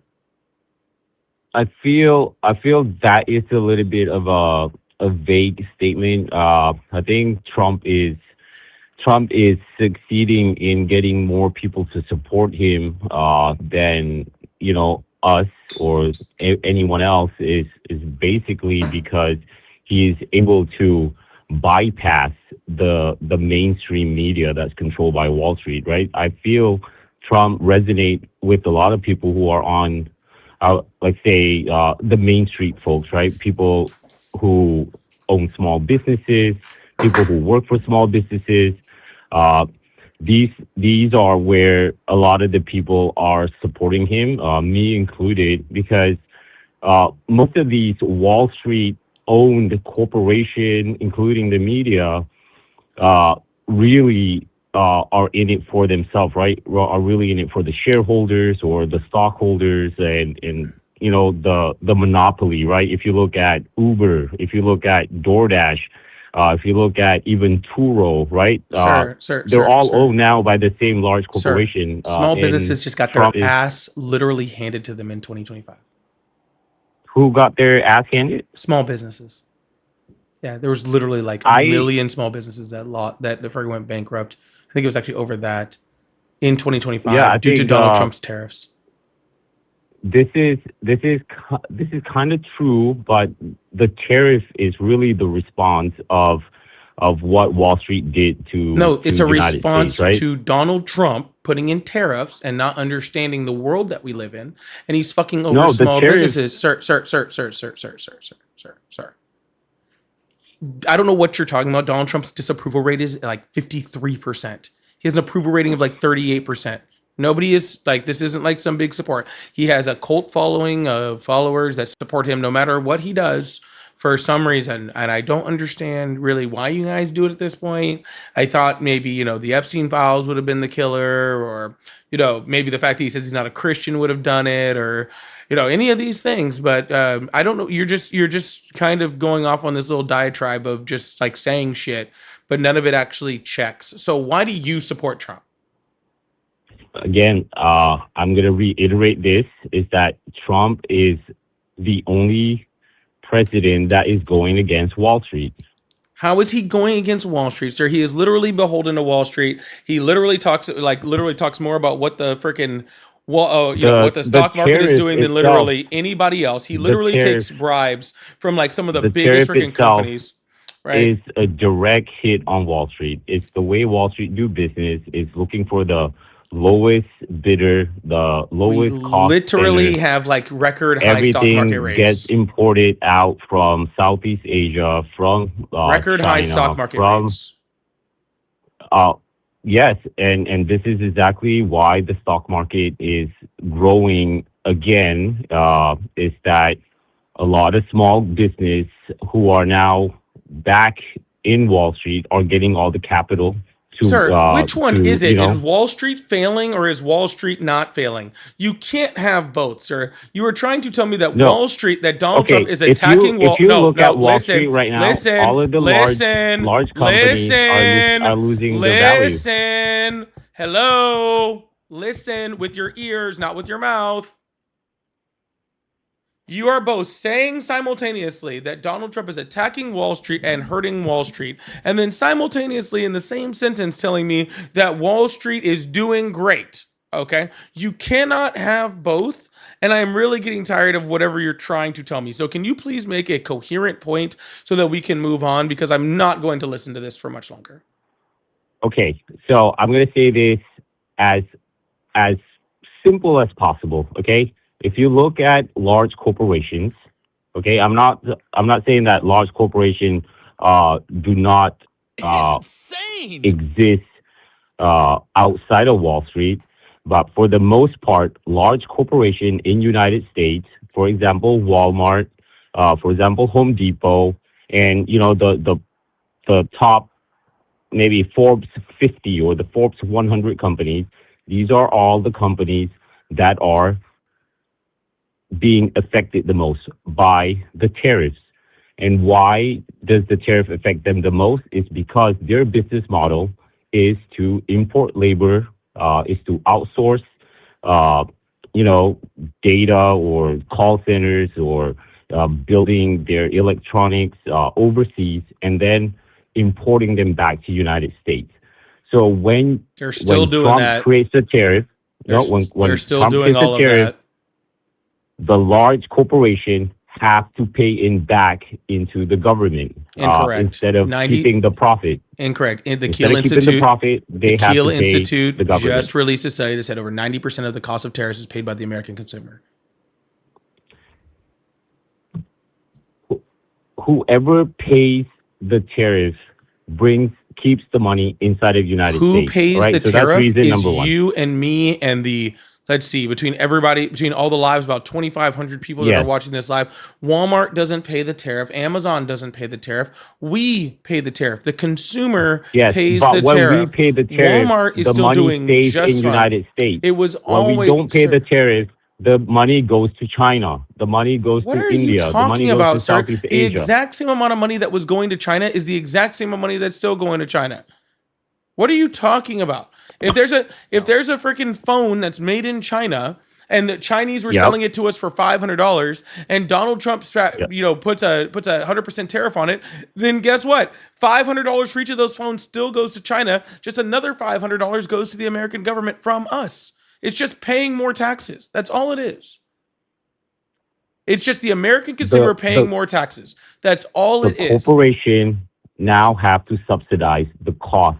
They are not subsidizing it. 96% of the tariff cost is being paid by the American consumers. It is not being subsidized by China. It's not being subsidized by the companies. It is being paid by the American consumer. Okay, fine. If you don't want to agree with this, it's fine. It's not an agreement thing, sir. That is a fact. Sir, it's the energy. It's the energy policy. We're not just moving on as if that was an opinion. Okay? I'm not just moving on from that as if that is my opinion versus your opinion. It is not an opinion thing that we're dealing with right here, okay? This is the facts and reality of the situation. No, I'm giving you hard facts, sir. The fact of the situation is that these companies are not eating the cost of the tariffs. Period. Okay? Okay, if you want to believe that, it's fine. And I'll put it on the screen so literally everyone here can see, okay, contrary to U.S. government rhetoric, the cost of U.S. import tariffs are not borne by foreign exporters, except for they hit the American economy itself. Importers and consumers in the U.S. bear 96% of the tariff burden, according to new research from Kiel Institute for the World Economy. I'm not saying who's paying the tariff. I'm saying it hurts the large 500 Forbes companies, the 50 top companies on that Wall Street listing, which opens up the capital to the bottom smaller companies who are on Wall Street as well. No, because the majority of the large companies are being broken up. The majority of those people small like companies, Comcast, we're not going to be able to afford to buy every movie studio in the world now, because now there's movie studios in Malaysia and Netflix are. Yeah, same thing. They're not going to be able to open a movie studio in China because then all of those movies are just not going to be able to be sold. They're going to have to open a movie studio in California back again. We weren't making movie studios in China. Yes, they are. That's not a in huge, Malaysia, there's a huge movie studio right across Singapore. Right across Singapore, they're building we have huge them in data all sorts centers. of this country. That is not a huge thing. Are you talking about data centers? Because data centers were already being built here before Donald Trump became president. I'm not talking about data center. I'm talking about movie production studios, literally being built all around the world, so they can be produced at a lower cost cameraman, lower cost this and that. I'll be straight up. And the other one is the energy policy. I don't know shit about movie studios. Okay, I really don't. Maybe they're building them all over the I place. get it. Sir. I don't know anything about movie studios. To be completely honest with you, if that's what we're down to, Donald Trump's tariff policies are affecting movie studios. Well, freaking people can't afford fucking groceries because people can't afford groceries because of his tariff policy. How freaking the affordability of consumer goods are skyrocketing due to Donald Trump's tariff policies. But I guess, guys, Walmart sir, I'm talking. Target Sir, I'm talking. Sir, monopoly. I'm talking. Sir, I'm talking. But literally, I don't think I'm overly worried about where they're fucking producing movies. Okay, if That's nobody not the point. I'm gonna hang up the phone. You talk while I'm talking again. I have been sick all day. I am running on Dayquil. I am not in the mood. Thank you. Okay. What I am saying, sir, is I don't think that movie production is the big freaking thing when it's going to the United States, when nobody can afford to go to the movies anyway because inflation is through the fucking roof. Okay. So what I'm saying is, sir, I am much more concentrated on the things that are actually affecting the American consumer.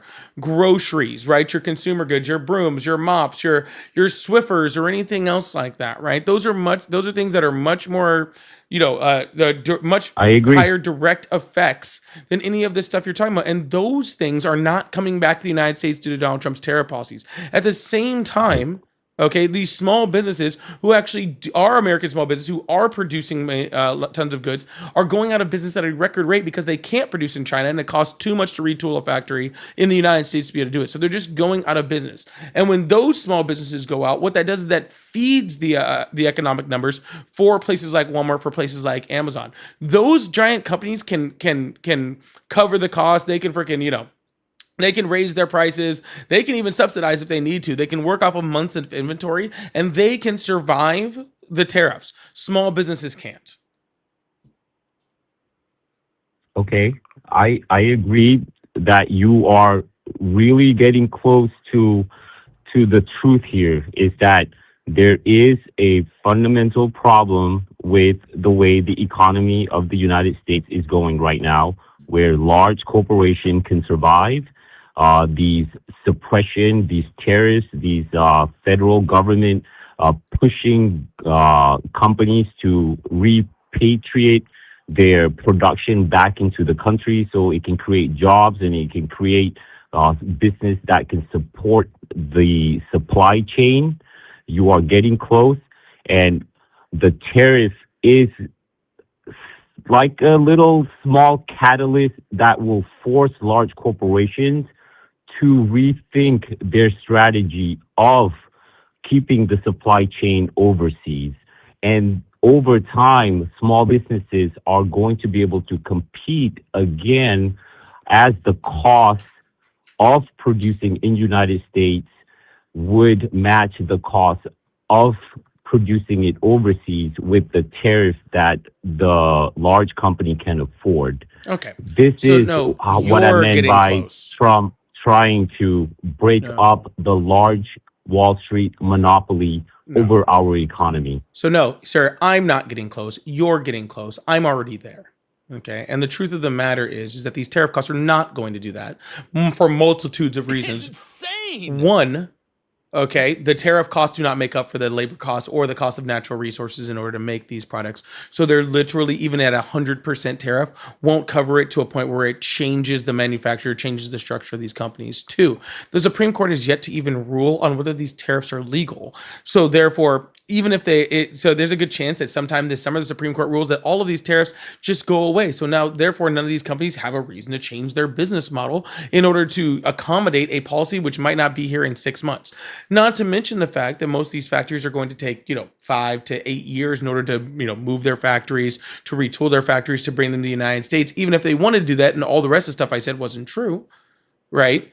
But they're not going to do that because in 5 years, Donald Trump's not going to be the president, and there's a good chance that a Democrat comes in, especially with all the stuff that Donald Trump has been doing, and gets rid of all those tariffs anyway. So it would literally hurt them in the long run in order to do that. So what we're doing right now is we're killing the American consumer, we're killing small businesses, and in the end of it, the only people that are going to be able to benefit from this are your Walmarts, are your Amazons, are all of these things, because none of these companies are breaking up. None of these companies are hurting right now. They're all doing just fine. They're all just treading water and laying off American workers at an astounding rate, just trying to, do more automation and to put AI more into things so that they can keep paying their bills. And when the dust settles, the small businesses will be gone and the large businesses will go up, and the American consumer are the people that are paying it.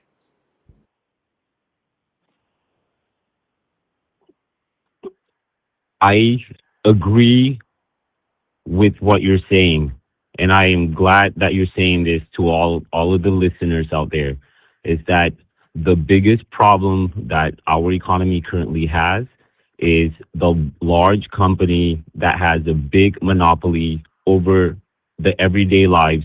The inflation is not caused by the tariff, but by the monopoly. It is caused by Home Depot doing a price change every single day. Walmart does a price change every single day.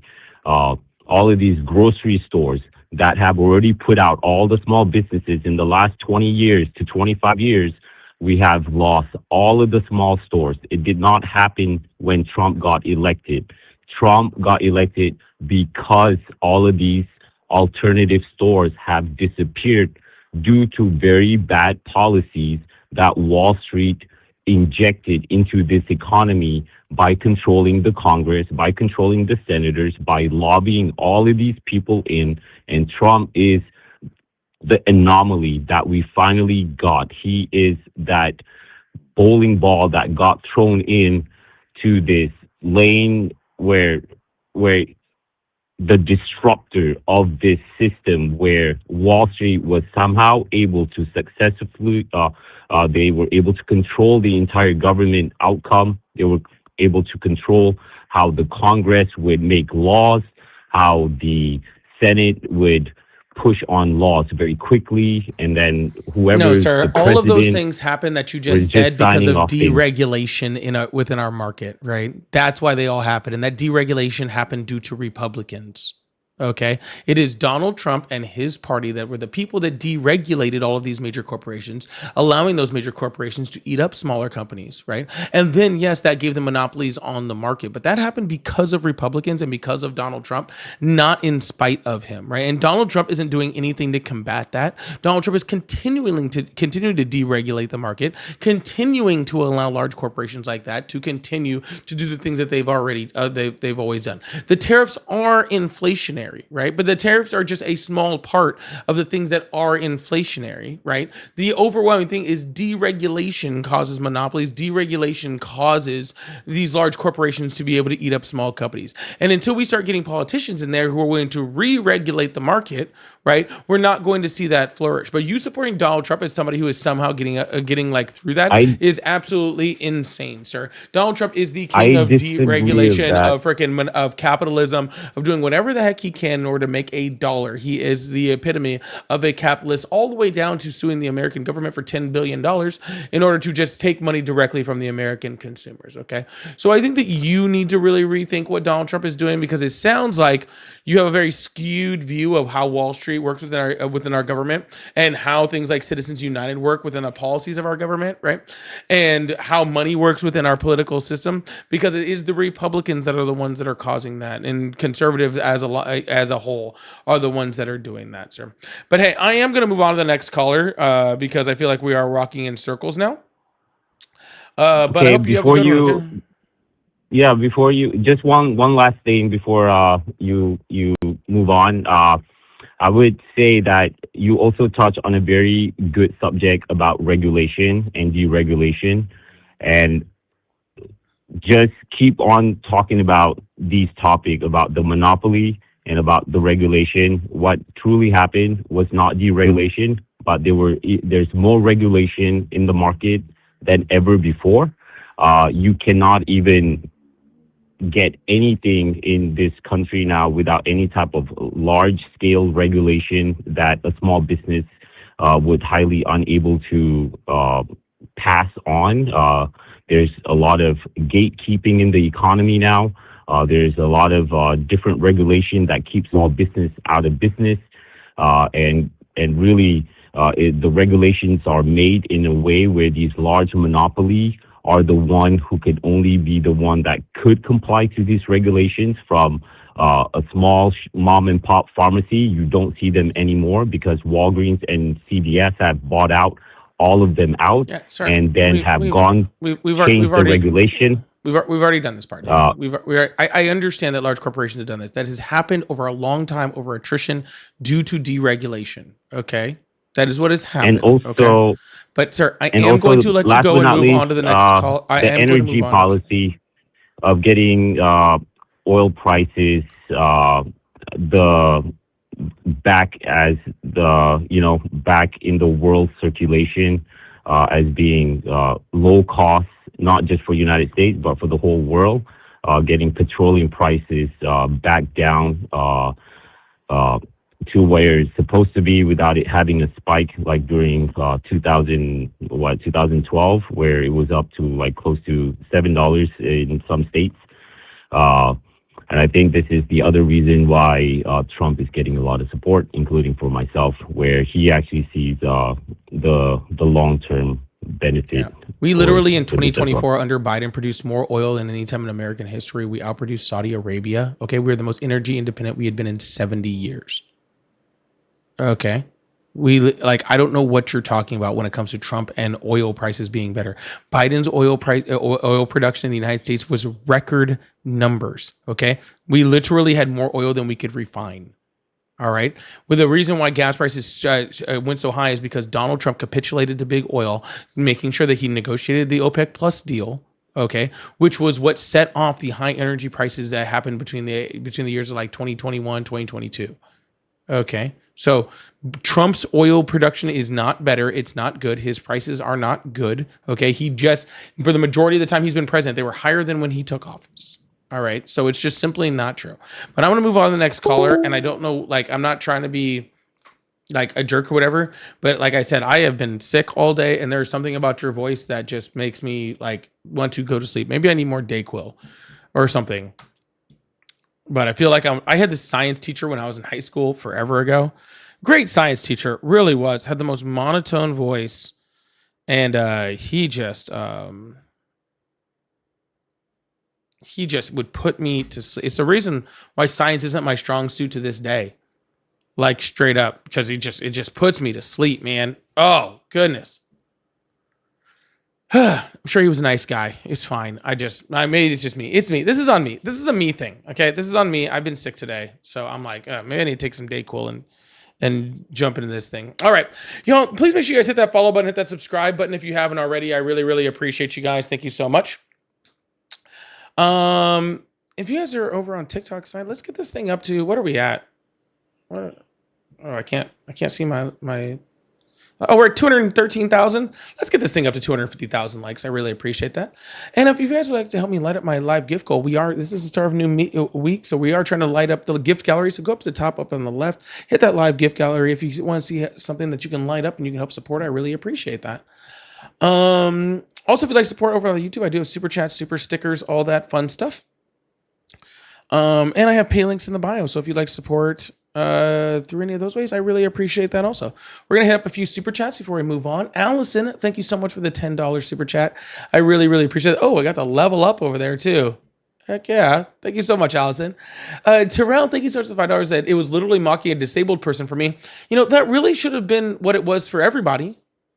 But somehow here we are, where he's telling, reporters that are asking him about sexual assault to smile more, or yelling at reporters that they're Miss Piggy. Which is, and the sad part is that's like not even like the worst things that he's done recently. So that's what's pretty horrible. But thank you, Terrell. I appreciate that. Cool. Thank you so much for the floating heart. Lovely goddess. Thank you so much for the $5. And hope you feel better soon, Polly. I'm sharing a cold with you. It is not fun. I don't get sick that often. Just picked a really bad time to do it. So, sorry, PZ. I'm doing it right now because I'm sick. I'm getting the ums out and all that sort of stuff because I'm sick. You're gonna have to give me a break on the ums and the uhs today, okay? Just let me have them for the day, okay? Verillion, thank you so much. That I love when MAGA claps for 1 trillion in tariffs, unable to fathom that it came from already taxpaying Americans. I guess the part that really gets me is, like, you really think we're making China pay tariffs? That doesn't even make sense. That doesn't even make sense. I don't really get it. Megs, thank you, Verillion. Megs, thank you so much for the gifted, and CJ, thank you so much for the thumbs up. All right, we're gonna open up these phone lines, keep this thing going, and while we're trying to get a call, I'm gonna take some stuff.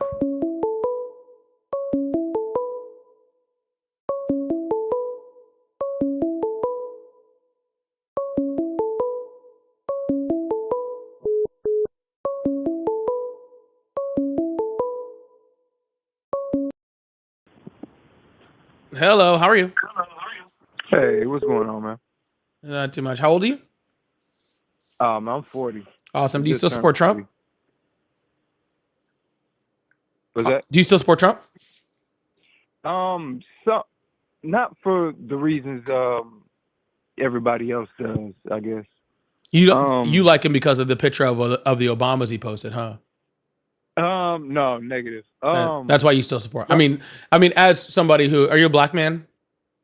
Yes. Yeah, not trying to get racial. Just I listen to a lot of voices, so I can usually pick it out. No, I'm so-called black. But I would like him because he actually making people look at themselves right now, man. All this foolishness, like these people on these phone calls, he's making all this stuff just move a little bit faster, as far as tearing up everything, the economy, people's livelihoods. He's making people really look at themselves, and I appreciate him for that, because I don't know how long it would have been until we had someone like him. Who the fuck is looking at themselves, sir? What's that? Who the fuck is looking at themselves? Who's looking at themselves?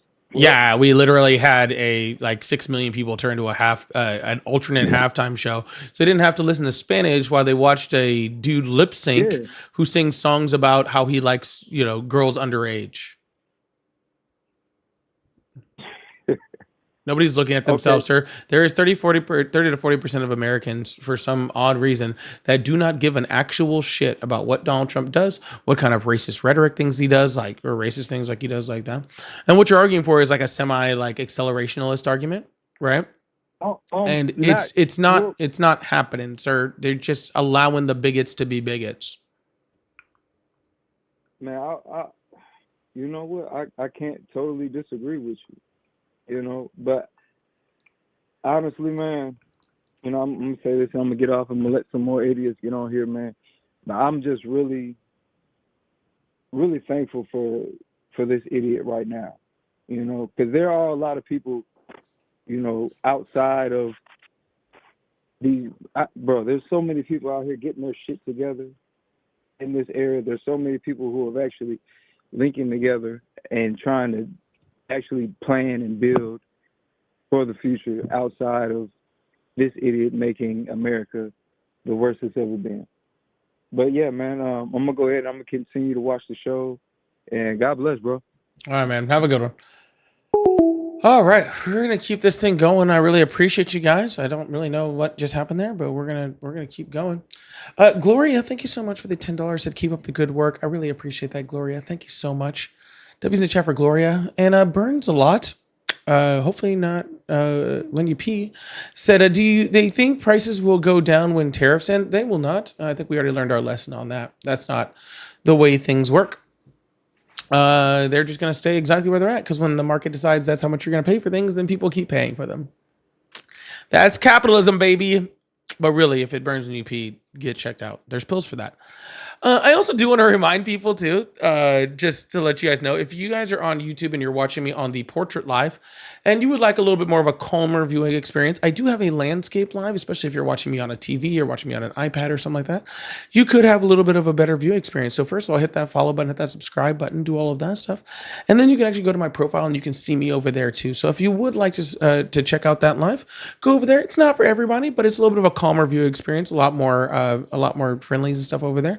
And especially if you're watching on certain platforms or certain, aspect ratios, it could be a lot better for you. So just letting you guys know it's there. My people over there are really cool. That's usually where the gifted memberships come from too, honestly. Usually. Ooh, I didn't mean to put that up. All right. See, that's how that you can tell I'm sick. I'm clicking on the wrong things over here. Need some water. Need some more water.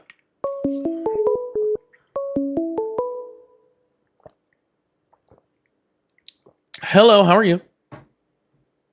Yeah, you doing? Doing well. How old are you? How old are you?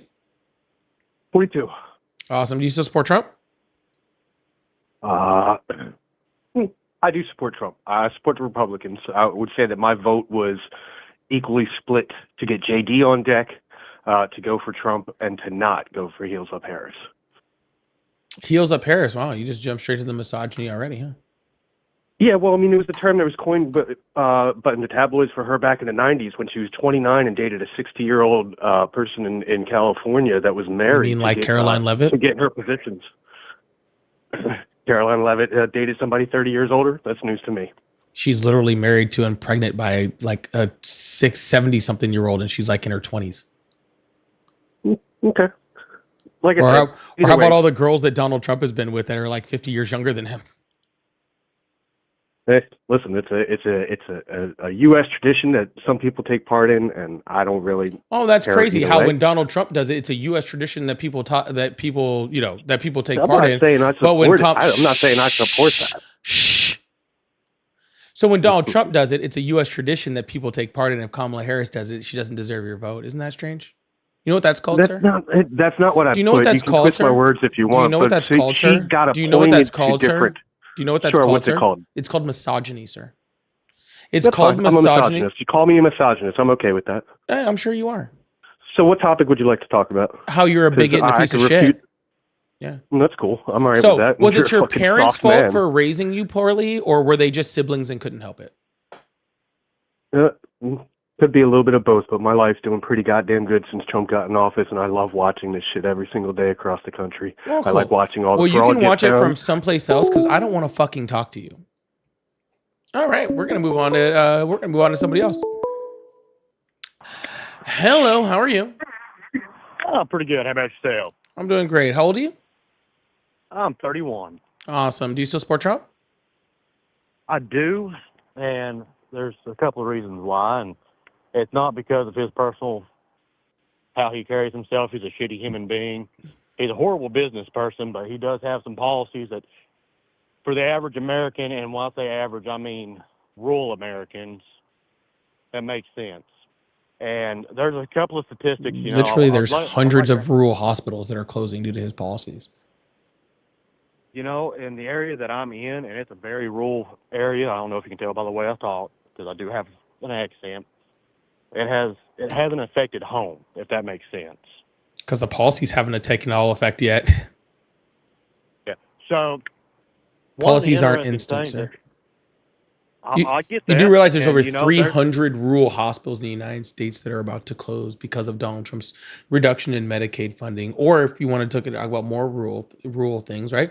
We can talk about things like the farmers having to be bailed out again because of Donald Trump's trade war with China, where they haven't been able to move product. Well, I mean, there's videos on my page where we talk about, about cattle farmers in places like Nebraska that are getting absolutely wrecked by Donald Trump, prioritizing our Argentinian, beef over American beef, things like that. There's tons of different rural things. Oh, yeah, Donald Trump is that's affecting. something that's pretty interesting right there. When you go and talk about rural farmers, do you know how many times a rural farmer has to be bailed out by the government? Do you know how many government stipends that they actually have for the rural farmer to keep them afloat? Yeah. Because as of right now, they are not competing with U.S.-based farmers. They are competing with overseas markets. And a lot of the farmland in the U.S. is not owned by United States farmers. They're owned by either conglomerates or by foreign national that is farming on U.S. soil. The majority of it is just large American companies that are farming. Now there is some of that stuff, but regardless of any of that, there's large portions of American farmers that rely specifically on exports, and they can't export due to Donald Trump's policies. Soybean farmers, for example. Now, something that I like to talk about, and I don't know if you'd be keen to hear me out on it. So there's been a lot of debates about gun crimes or violent crimes between, let's say, California and Alabama. Those are the two most talked about here lately for some reason. You understand the per capita of 100K, right? Per 100,000 people? I do understand what per capita means, yes. Okay. So why is it that when comparing per capita, you've got California that's got 7.6 times the population size of Alabama? You know that a single incident in a smaller population size affects the number greatly, whereas the number in a larger population size on per capita is like a water drop in a bucket. That's literally what per capita does, yeah. Yeah. So if we used to scale down, I shouldn't say scale down, but if we used to match the per capita numbers for California to Alabama, say on population, that would put the per capita that you'd be pulling from would be 13.6 thousand people. Sir, I'm very familiar with the term per capita and how it works. What's your point? My point is when it comes to parties in general, because I've been a Republican all my life, and the gun issues is a big one in general. A lot of the Democratic leaders like to push for gun control, and they try using the smaller states. Granted, the education in the smaller states is horrible. We need to focus on education.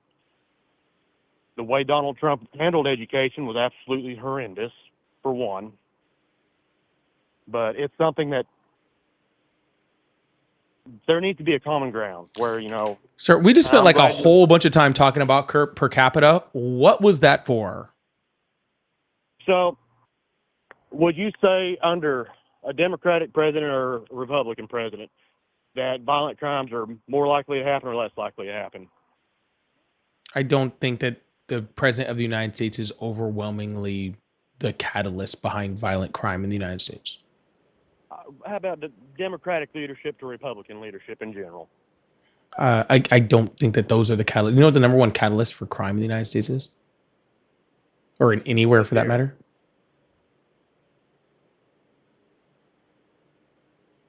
Let's hear. I'm honestly curious because I It's like poverty. information. I like Yeah, having. it's poverty.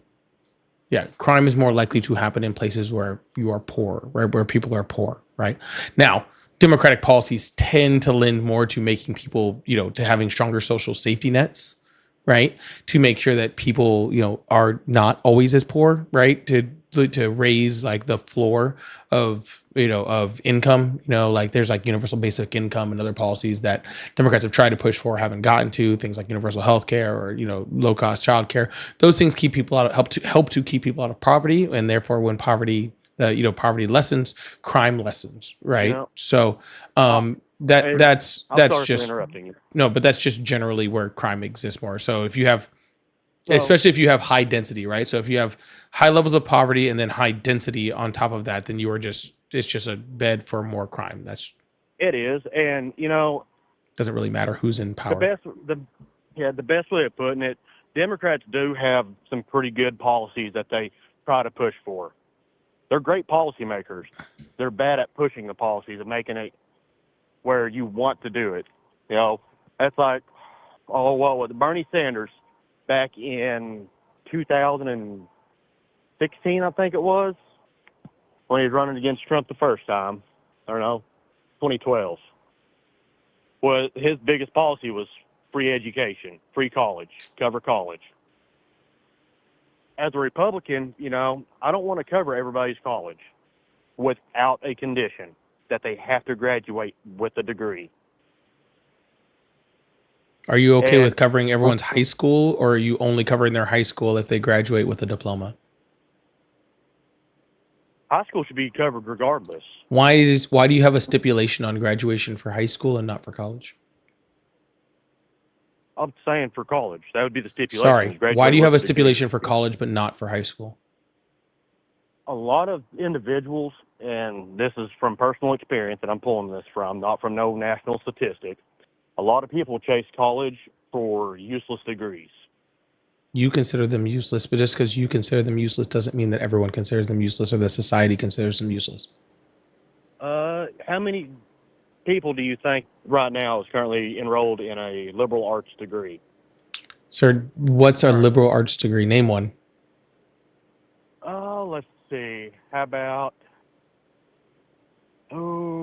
music? Anything to do with music? Anything to do with We need musicians. arts in general? We need musicians. Musicians are very, very important to the United States, to the world, to culture, right? To the fine arts. Fine arts are very important to help, maintain history, to do everything from help to relax people to all sorts of other things. Music is very important. Why do you think music isn't important? See, that's funny because a history degree maintains history as well. It does. They're both important for separate reasons. Artistic talent. When it comes to a person's artistic talent, yes, a lot of them are naturally gifted and they pursue a degree that will help them further that education. But at the same time, there are some people that don't know a lick about it going in to chase that degree and wind up in thousands of dollars of debt, end up dropping out. Life happens.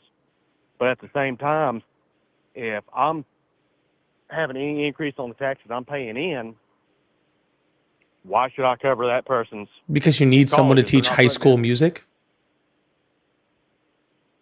I had a great music teacher in high school. I was in the marching band. I played quad. Yeah, that person had a music degree.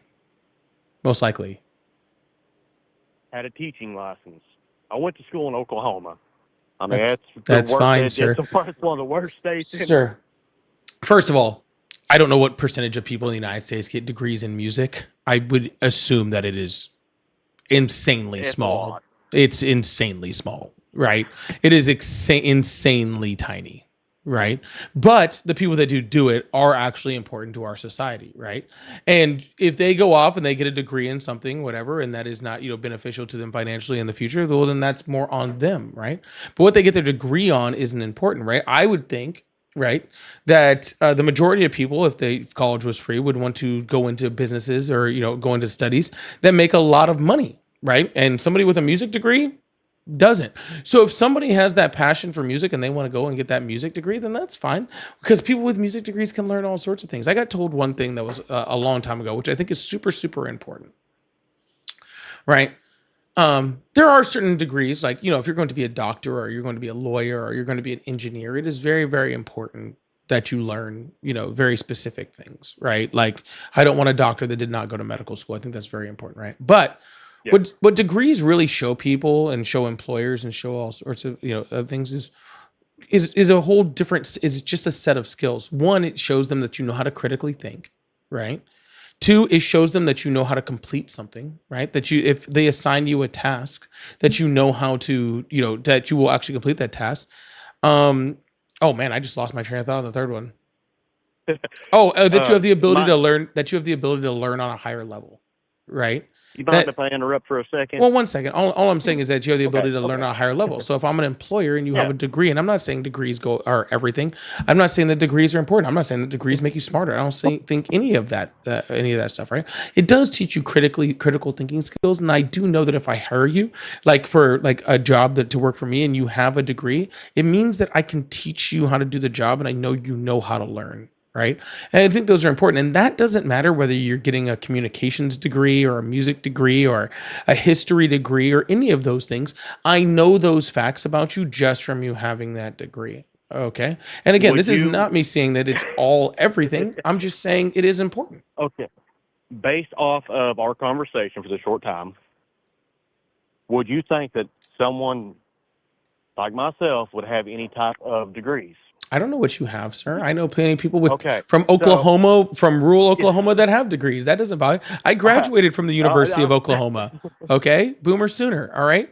I'm not. I don't base. I don't base whether you have a degree based off your accent or where you're from, right? Well, you see, this is going into what I was going to say. Yes, there are some degrees that, in the public eyes, they're not contributing to the U.S., not nearly as much as they should.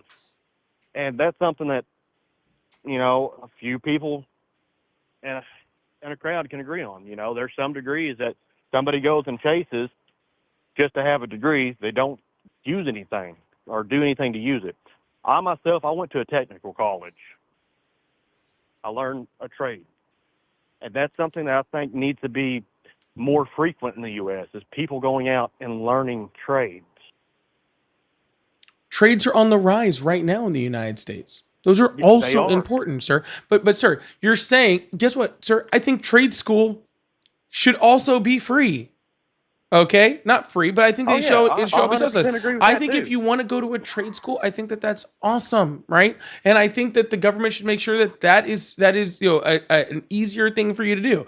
And I think if you want to go to college and go be a doctor, I think that is super important. And I also think if you want to go get a music degree, I also think that that's super important. And all of those things should be affordable for the American consumer, right? I'm not making any type of generally saying that it has to be over here or over there. I'm just having a peaceful conversation. I'm peaceful, sir. I'm super peaceful, sir. I'm thankful that you're super respectful. That's something I can say. I've found this conversation pretty enjoyable so far, even if I sound a little stupid on some topics. It's not a matter of being stupid, sir. It is literally a matter of some people want to go to trade school. Some people want to go to college. Some people want to be engineers. Some people want to don't want to do this, want to do that, right? There's certain people, but I guarantee you, I promise you, and here's what I promise you: we make education affordable, truly affordable in the United States, right? Like it is in many other countries. What you're going to see is a lot more engineers coming from the United States instead of India, right? See, and that's one thing. Affordable, I can handle.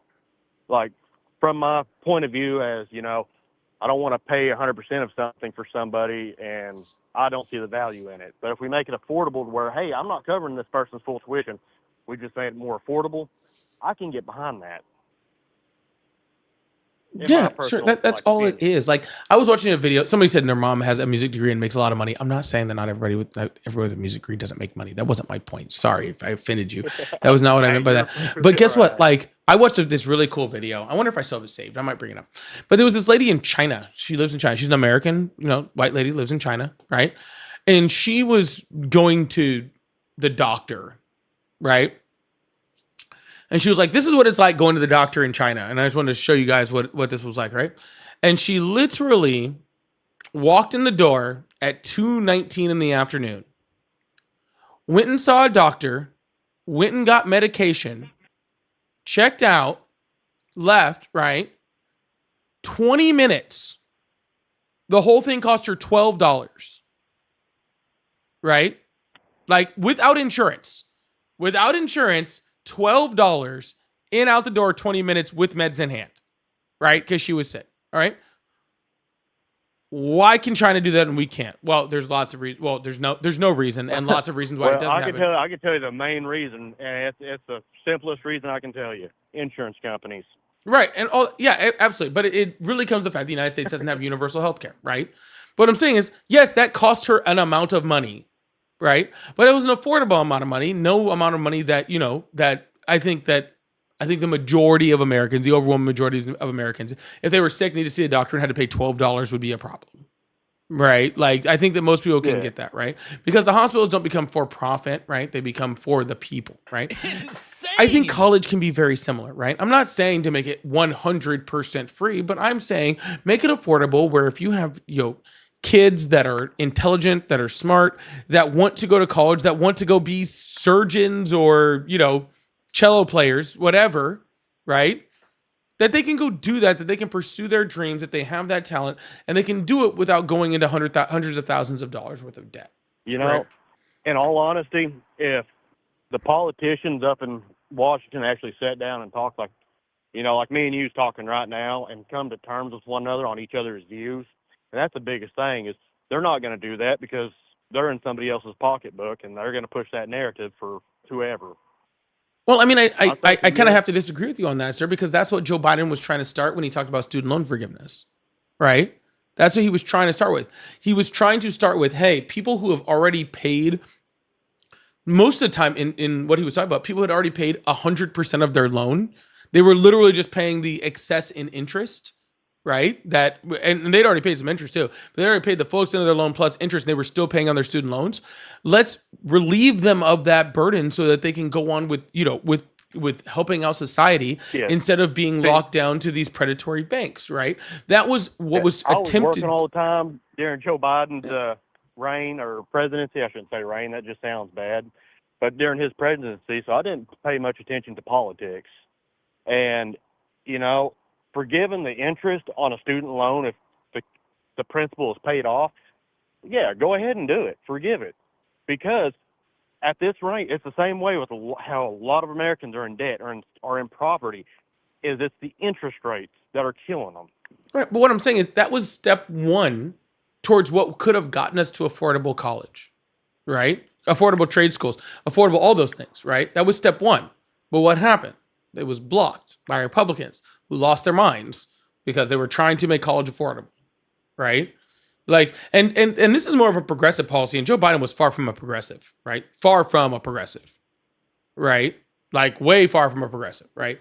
But regardless, that was a progressive policy, one that you're like, you're right here with me. You're like, hey, we can make this affordable. This makes sense, right? These are common sense policies, but they get demolished by this idea that every single time we try to use the government to help people, it's socialism or it's communism or it's XYZ or it's whatever, putting a name on it instead of just helping people. In the sense of, my experience and how I've discovered things growing up, nothing in this world is ever free. There's always a catch.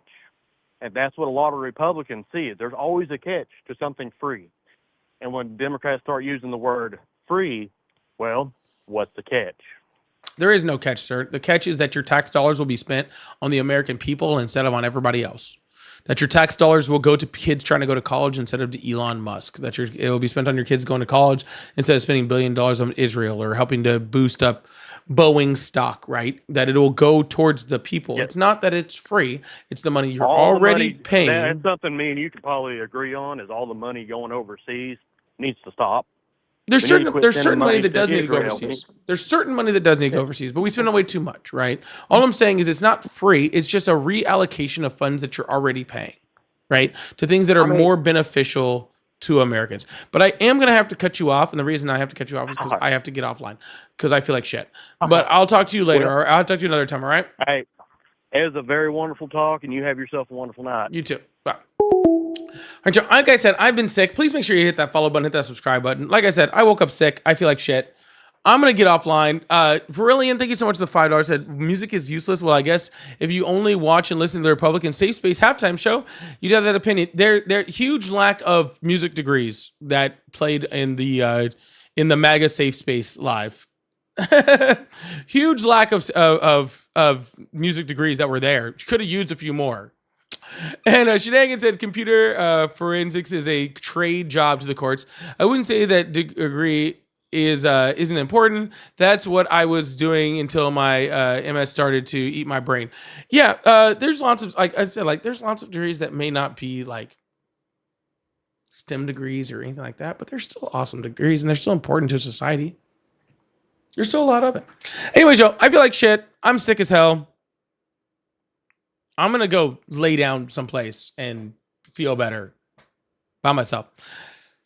I will see you guys tomorrow. Hopefully, I feel like not shitty, so shitty that I feel bad tomorrow. But make sure you guys hit that follow button, hit that subscribe button. I will be on hopefully around 6:30 tomorrow Central, so 7:30 Eastern tomorrow, hopefully. But love you guys. Hope you guys have a wonderful one. All right, bye.